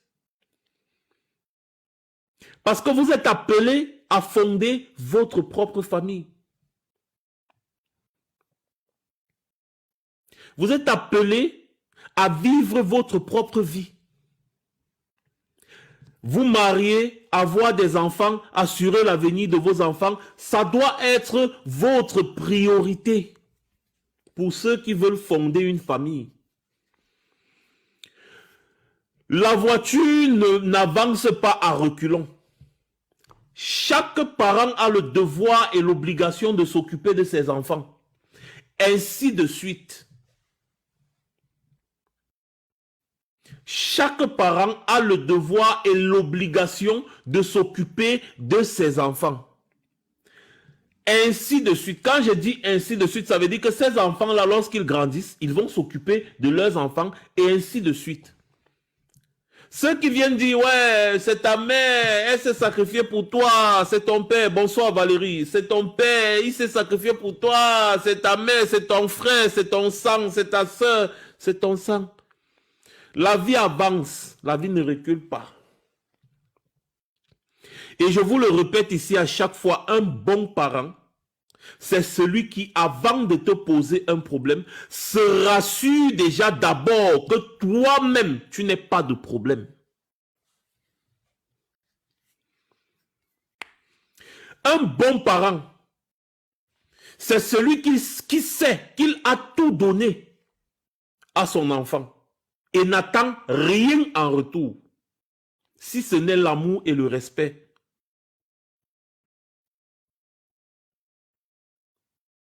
Est-ce que vous comprenez bien ce que je suis en train de dire?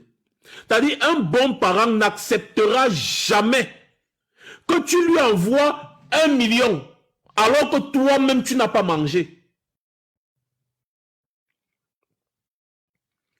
Un bon parent n'acceptera jamais que tu te battes comme un fou pour lui envoyer tout ton argent, ton salaire, l'argent, alors que toi-même, tu n'arrives pas à t'en sortir.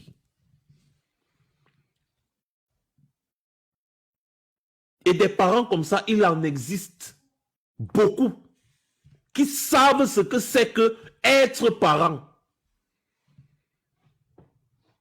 Tu n'as pas demandé à naître. Quand ils t'ont mis au monde, ils savaient à quoi s'attendre. Et leur rôle, c'est de s'occuper de toi, pour que toi, tu aies une vie, pour pouvoir t'occuper de tes enfants, et ainsi de suite. Et quand peut-être dans la vie, tu arrives à un niveau où tu es suffisant, tu peux décider de faire des folies pour tes parents. Ce n'est pas que toi, tu es là, petit débrouillard, va nu-pied, tu n'arrives même pas à payer un petit loyer, tu n'arrives pas à manger, tu es là, tu es obligé de travailler matin, midi, soir, 2 jours, 3 jours d'affilée pour satisfaire les caprices de tes parents restés en Afrique. Ce parent-là ne t'aime pas. Le parent qui va accepter que tu fasses le travail, tu travailles 48 heures, 72 heures d'affilée. Parce que si tu ne le fais pas, n'est-ce pas, et que tu envoies l'argent, tu ne pourras pas boucler tes fins de mois. Le parent qui accepte ça ne t'aime pas.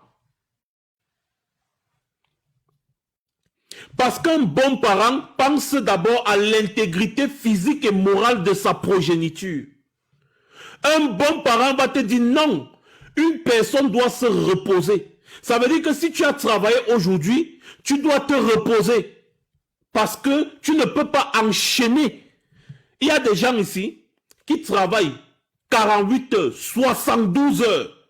Parce qu'il faut résoudre les problèmes des gens, résoudre les problèmes des gens, résoudre les problèmes des gens. Travaille 72 heures. Parfois, tu dis à ton père que, ouais, excusez-moi, les pères ne sont pas souvent trop dedans, c'est surtout les mères. Tu dis à ta mère que, ouais, vraiment, je suis fatigué aujourd'hui.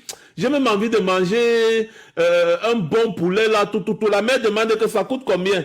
Tu dis que bon, ça coûte, même je vais aller au restaurant, je vais manger même avec 100 € pour me mettre à l'aise. La mère dit que 100 €, 100 €, elle commence à calculer, elle dit ça fait 65, mais elle dit que tu vas aller gaspiller tout l'argent là comme ça là au restaurant, alors que nous ici on a faim. Envoie-nous ça, toi tu peux acheter le KFC.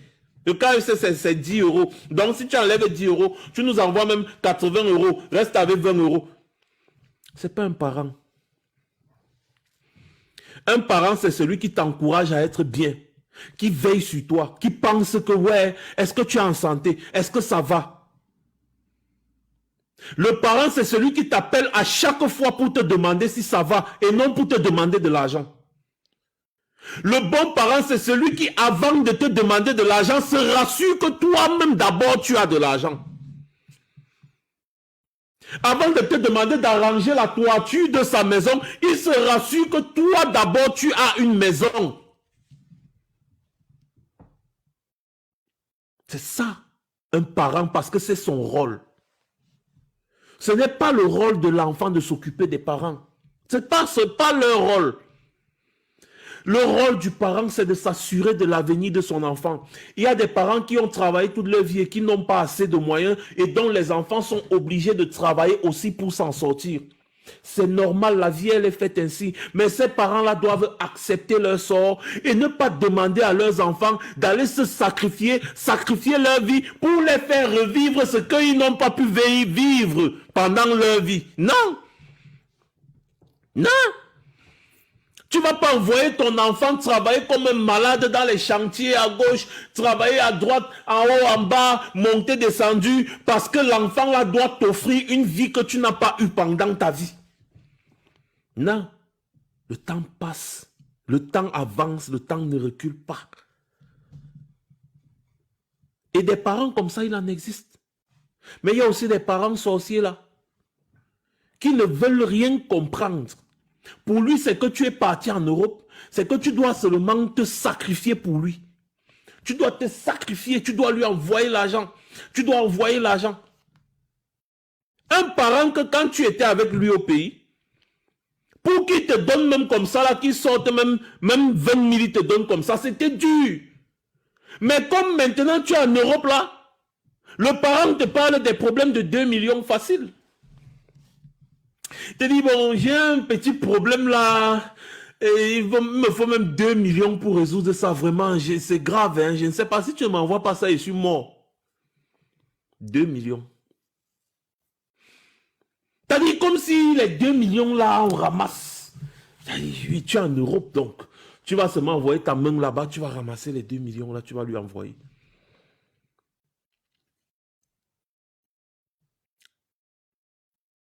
Le seul moment où l'enfant est obligé d'agir, de se sacrifier même, c'est quand il y a un cas grave.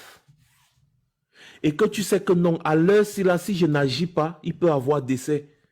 À ce moment-là, tu agis, même comme tu n'as pas la certitude, tu agis quand même. Au moins là, tu dis que oui, j'ai agi. Merci Josiane, tu fais un travail formidable. Ce n'est que dans des moments pareils que tu sais que non, il faut que si on dit qu'on va opérer, on dit qu'on va faire ci, on dit qu'il faut les médicaments de ci, on dit qu'il faut ça, on dit qu'il faut ça. C'est à ces moments-là que tu agis. Et tu agis bien. Mais les affaires de nourriture, de problèmes, de ceci, de cela, il y a un machin, et patati patata. Tu cherches tes problèmes, assume. Je vais vous poser une question. Tu as ton enfant qui doit manger. Tu as ton parent qui doit manger. Tu as un bout de pain. Ça ne peut suffire qu'à une personne. Tu donnes à qui?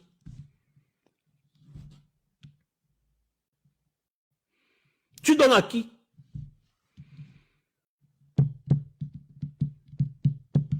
Parce que déjà, toi-même, tu ne manges pas. Déjà, toi-même, tu ne manges pas. Donc, ça veut dire que tu as ton parent qui doit manger, tu as ton enfant qui doit manger, et tu as un bout de pain. Tu donnes à qui? Voilà, Leslie Chou, Valérie et les autres disent qu'à l'enfant. Ben oui, parce que même en donnant à l'enfant, déjà, à l'origine, tu te sacrifies déjà. Parce que toi-même, tu ne manges pas. Pourquoi tu ne donnes pas aux parents et tu laisses l'enfant? Pourquoi tu donnes à l'enfant? Et parce que tu estimes que l'enfant a le plus besoin. Et que c'est ton devoir de prendre soin de cet enfant. C'est la même chose pour ton parent. Donc les gens qui vont parfois venir vous dire, écoute, ta mère, elle s'est sacrifiée, elle vendait, elle a donné, elle a fait comme ça, elle t'a élevé, elle t'a fait ceci, elle t'a fait... Merci maman, mais c'était ton devoir et même ton obligation de prendre soin de moi en tant que ton enfant. Et si demain je grandis et que j'ai une vie où je suis à l'aise, je peux me permettre certaines choses. Mais si déjà moi-même je ne m'en sors pas, quelle est ma priorité? Ma priorité, c'est d'essayer de m'en sortir d'abord. Ou bien, d'où vient-il que tu arrives en Europe? Tu n'as pas de maison, tu n'as pas de papier, tu n'as rien. Mais c'est toi qui pars, tu tournes, tu travailles au black pour envoyer l'argent en Afrique. Parce qu'il faut payer les cotisations de ta mère, parce qu'il faut envoyer l'argent de la popote, parce qu'il faut régler les problèmes de tes soeurs, de tes frères, parce qu'il faut ceci, parce qu'il faut cela. Il y a des parents qui vont jusqu'à confisquer vos enfants. C'est-à-dire que tu voyages, tu vas en Occident, tu vas en Europe, tu vas en Amérique, n'importe où. Tu laisses ton enfant, tu confies ton enfant à ton parent au pays. Et après, tu demandes que le parent envoie l'enfant. Le parent refuse d'envoyer l'enfant. Le parent confisque ton enfant et utilise ton enfant comme porte-monnaie pour t'extorquer de l'argent à chaque fois. Vous voyez l'autre là comment? Mais oui, Yannick dit que j'ai eu un père. Ce qui est marrant, c'est que ce sont les pères qui comprennent, excusez-moi, souvent ça. Le père, lui, se sacrifie et il n'attend rien en retour. Mais c'est toujours la mère. La mère. On se pose beaucoup de questions, des fois. Dans la majorité des cas que vous trouvez ici, là, c'est toujours la mère.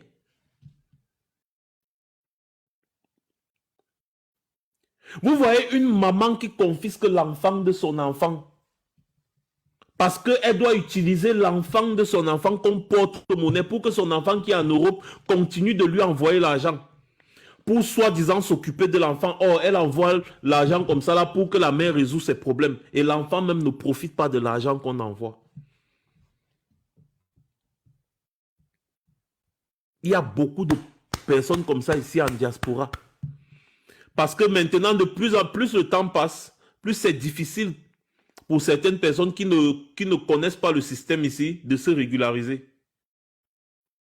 Et même quand tu te régularises, il faut vraiment te stabiliser avant d'engager un voyage en Afrique. Et donc, du coup, tu estimes que, ok, au lieu que je dépense de l'argent pour aller en Afrique maintenant, c'est mieux de demander qu'on envoie l'enfant. Sauf que non, le parent dit jamais. Parfois, tu es même régularisé, mais tu n'as pas encore une position, tu n'as pas encore une stabilité. Est-ce que tu vas faire venir ton enfant pour que ton enfant vagabonde avec toi? Non. Tu estimes que, bon, comme je me suis régularisé, là, il faut d'abord que je me stabilise, que j'ai une maison pour pouvoir faire venir mon enfant. Tu prends encore du temps, tu travailles pour te stabiliser. Le moment où tu te stabilises, tu décides que, ok, je vais faire venir mon enfant. Le parent décide de ne pas te donner l'enfant. Jusqu'à tu es encore obligé de prendre le vol, partir au pays bagarrer pour prendre ton enfant afin de revenir avec l'enfant. Parce que si tu dis que tu vas rester là pour attendre l'enfant, ils ne vont jamais envoyer l'enfant. Tu envoies l'argent du passeport, on bouffe. Tu envoies l'argent du passeport, on bouffe. Tu envoies l'argent du passeport, on bouffe. Quand c'est comme ça là, tu dis, ok, d'accord. Tu coupes les ponts. Tu dis que si tu veux rester avec mon enfant, occupe-toi. Il faut avoir le cœur là, il faut avoir le cœur là, parce qu'il y a certains parents qui exagèrent. J'ai de ces histoires que les gens me racontent parfois, je reste et dis, ouais.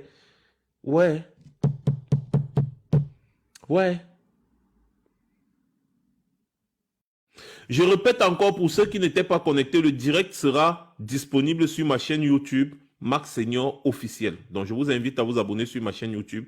Pour ceux qui n'ont pas écouté l'histoire d'aujourd'hui, vous allez, n'est-ce pas, sur ma chaîne YouTube, vous vous abonnez et vous pourrez écouter l'histoire que j'ai racontée en différé. Pour ceux qui veulent dire un mot, n'hésitez pas à envoyer la demande. Quand je ne vois pas de demande là, j'estime que ceux qui sont connectés là n'ont pas la possibilité d'envoyer une demande parce qu'il faut un certain nombre d'abonnés pour pouvoir intervenir sur TikTok. Pour ceux qui ont une histoire à raconter, pour que je raconte aussi votre histoire comme je raconte les histoires que je raconte, pour qu'ensemble on essaye de sensibiliser, puisqu'il y a beaucoup de personnes qui tombent en dépression à cause de ces problèmes, de ces familles restées en Afrique qui emmerdent, eh bien, envoyez-moi un message sur TikTok, envoyez-moi un message en privé, en inbox, je vais vous répondre, parce que je vais vérifier maintenant ma messagerie tout le temps.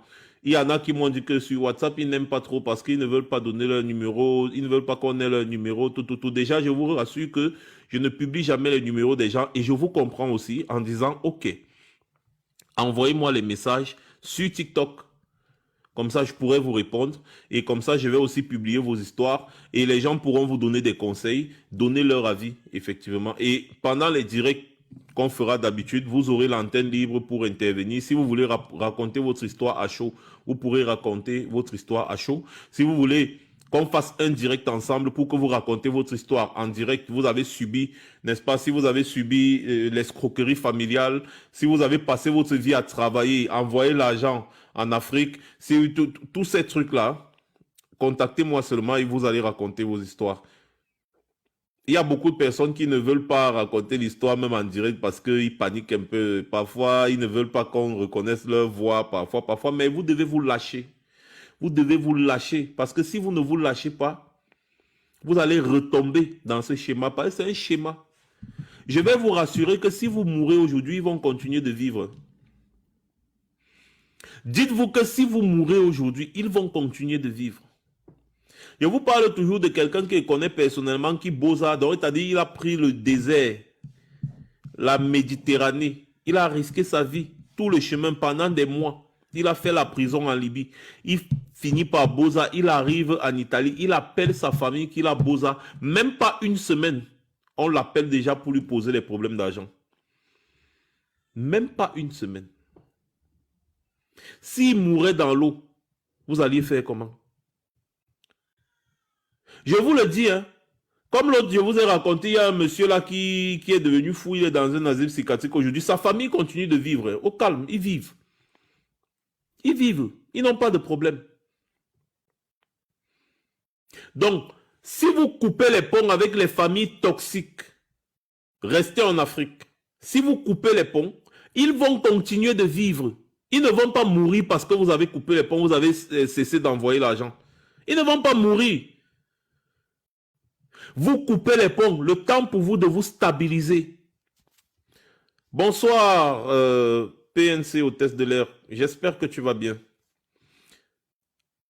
Vous coupez les ponts et vous vous concentrez sur vos vies. C'est le conseil que je donne à toutes les personnes qui me contactent. Et à chaque fois, ça marche.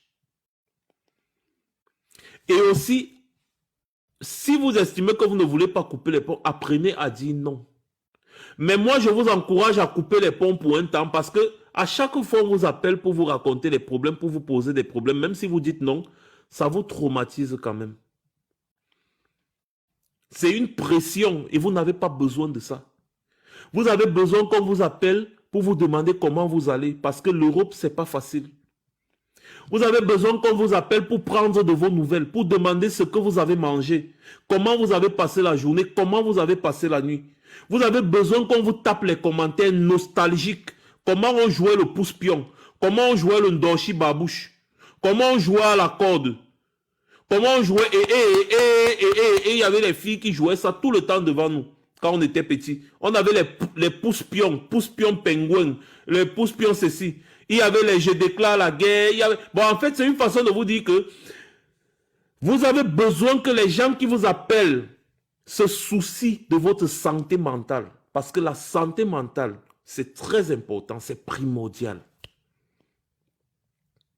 Mais si vous avez des gens qui vous appellent matin, midi, soir pour vous parler des problèmes, les problèmes, même si vous ne donnez pas, ça vous stresse. Et ça ne vous avantage pas, au contraire. Ça vous met une certaine pression dont vous n'avez pas besoin. Parce que l'Europe déjà, c'est une pression en permanence. C'est une pression en permanence. Et donc, vous n'avez pas besoin qu'on vous appelle encore tout le temps pour vous raconter des histoires. Moi, je parle toujours de mon père. Je disais toujours, mon père, il se rassurait toujours si son enfant a mangé. Mon père se rassurait toujours si son enfant a les chaussures. Lui, il marche pieds nus, il n'y a pas de problème. Si lui marche pieds nus, il n'a pas de problème. Est-ce que tu as les chaussures? Avant de vouloir m'acheter une veste, est-ce que toi-même tu as déjà une veste? C'est les questions que mon père posait souvent. Quand tu dis que bon papa, je vais t'offrir, il te dit qu'avant de chercher à m'offrir, est-ce que toi-même tu as déjà? Tu vois, quelqu'un est en Europe, son parent en Afrique lui dit que vraiment, marcher à pied tous les jours là, vraiment, ça ne va pas. Marcher à pied tous les jours là, je veux que tu m'envoies la voiture. Toi-même, tu n'as pas de voiture, mais tu envoies l'argent ou bien tu envoies la voiture à quelqu'un en Afrique. Toi-même, tu n'as pas la voiture. Et ton parent qui te demande la voiture là ne se soucie pas de savoir si tu as la voiture ou pas. Le parent là ne se soucie pas de savoir si tu manges bien ou pas. Et ils ne sont jamais prêts à t'emballer un petit paquet pour t'envoyer, même si c'est le kilichi. Ils ne t'envoient pas. C'est toujours toi qui dois envoyer. C'est écrit où? C'est écrit où?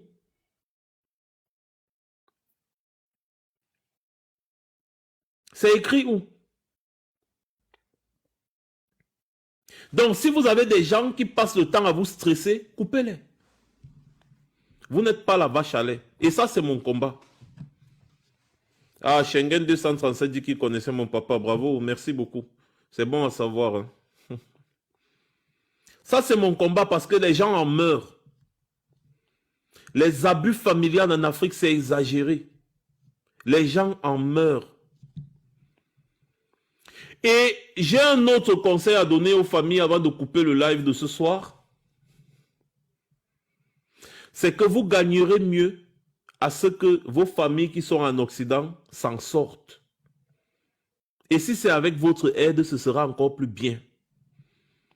Ça veut dire que s'il y a un projet où ta personne qui est en Europe veut investir, tu dois t'assurer que ce projet fonctionne comme si c'était ton propre projet. Parce que si ton frère, ta soeur réussit, toi aussi, tu réussis. Surtout quand tu as apporté ta pierre à l'édifice.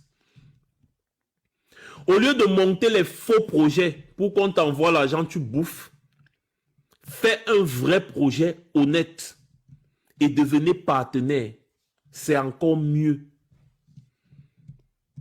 Parlez comme les Occidentaux aussi.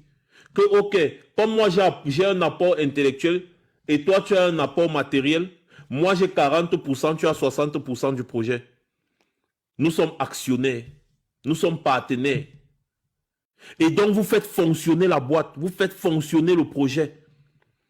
Et c'est gagnant-gagnant. Chacun s'en sort avec sa quote-part. Vous profitez. Ton frère décide d'acheter un terrain. Engage-toi à lui trouver le meilleur terrain possible. Engage-toi à faire toutes les démarches nécessaires pour qu'il ne se fasse pas arnaquer. Même s'il faut que tu lui demandes, n'est-ce pas, de te payer pour ton temps. C'est mieux au lieu de l'escroquer. C'est mieux de dire à ton frère ou à ta soeur que bon, tu veux un terrain pour que je marche pour fouiller les terrains ici, surtout au Cameroun, ici où il y a l'escroquerie à gauche, à droite sur les terrains. Tu me payes 10 000 francs la journée. Et comme ça, je vais me battre à te trouver un bon terrain en bonne et due forme. C'est encore mieux. Au lieu de prendre l'argent, dis oui, envoie l'argent, je vais prendre le terrain, envoie l'argent, tu escroques, tu bouffes. C'est encore mieux. C'est encore mieux. Même de dire que, ok, il y a le terrain là-bas, le mètre carré, le mètre carré peut-être c'est 5 000. Et moi, je vais gagner 200 par mètre carré que tu vas prendre.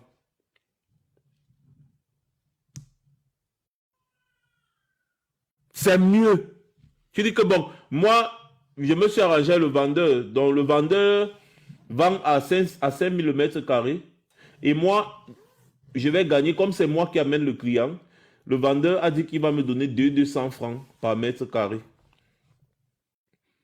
La transparence. Donc ça dit que si tu achètes 1000 mètres carrés, j'aurai 200 000. Si tu achètes 1 hectare, ainsi de suite. Vous voyez? C'est comme ça. La transparence, c'est mieux. Au lieu de partir, tu dis que bon, le terrain là, le vendeur du terrain te dit, ça coûte 5 000. Tu peux dire à ton frère, le terrain là coûte 10 000 le mètre carré. Hein. C'est 10 000 le mètre carré, tu doubles le prix. Tu doubles le prix.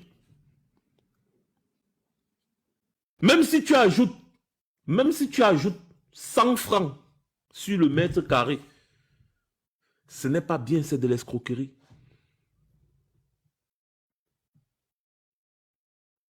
Donc faites les choses comme vous aimeriez qu'on vous fasse aussi à vous, sans que ça ne vous heurte. Ça, c'est un conseil que je donne aux membres des familles restées en Afrique. Au lieu de demander l'argent tous les jours, engagez-vous.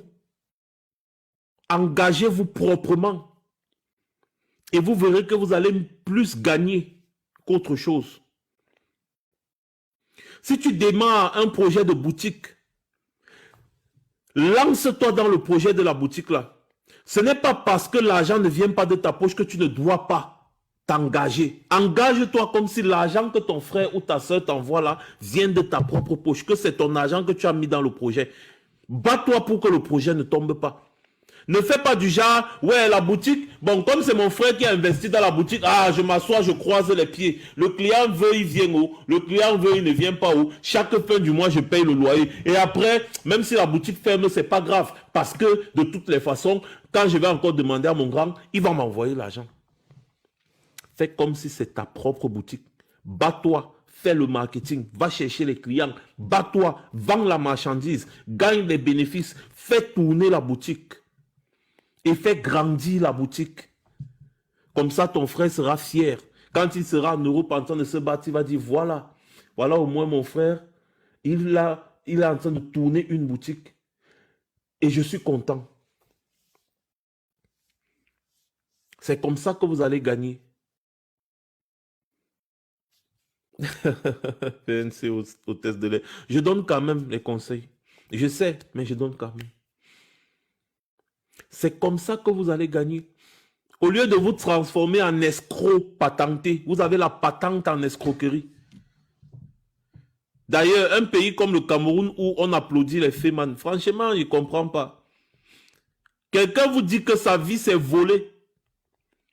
Il vient en Europe, il vole, il fait les faux billets. Après, il arrive au pays, il est un héros national. On l'appelle président à tous les carrefours, il donne un casier de billets, on l'appelle président, vous encensez les voleurs. Mais quand un petit voleur du quartier vient voler ta tomate, ou bien il vient voler ton téléphone portable, tu es le premier à mettre l'essence sur lui pour le brûler. En disant que le vol n'est pas bien, tu ne peux pas travailler, le vol n'est pas bien. Mais quand le féman là, il quitte, il est parti voler l'argent des familles, voler l'argent à gauche, escroquer à droite, voler l'argent à gauche, à droite, il revient au pays là, tu applaudis. Président, ouais, président, ouais, président. Vous pensez que vous faites du mal à qui? Vous pensez que vous faites du mal à qui? Vous faites du mal à vous-même. Parce qu'un bien mal acquis ne profite jamais. Arrêtez d'escroquer vos familles qui vivent en Europe parce que nous-mêmes, on ne s'en sort pas. D'ailleurs, de toutes les façons, moi, je ne donne pas un conseil que je n'applique pas. J'ai coupé depuis. Oui, j'ai coupé depuis.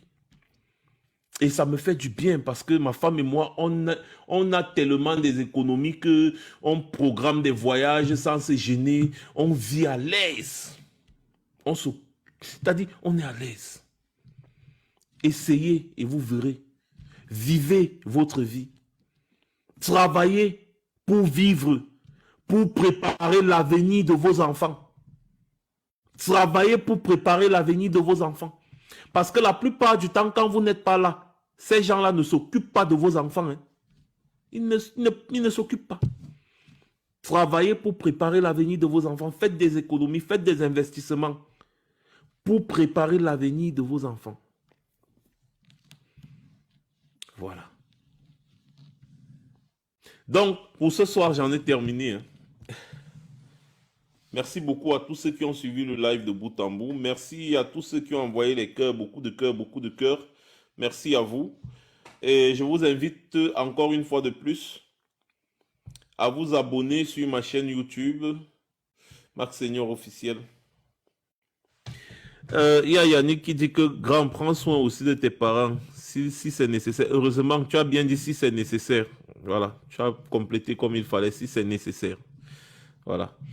Donc, abonnez-vous sur la chaîne YouTube pour ceux qui n'ont pas suivi le direct depuis le début. Comme ça, vous pourrez écouter l'histoire, n'est-ce pas, de la dame qui s'est fait tellement abuser par sa famille qu'elle n'en pouvait plus. Donc, vous vous abonnez simplement sur ma chaîne YouTube Max Seigneur officiel. Et comme ça, vous pourrez suivre l'histoire. Et restez connectés, hein, c'est tous les dimanches, on a une nouvelle histoire qu'on vient avec un nouveau problème, une nouvelle problématique. N'est-ce pas, on vient vous exposer cette histoire ici et que chacun puisse donner son avis ou alors écouter au moins c'est bien, n'est-ce pas, et parfois faire un ou deux commentaires sur la question.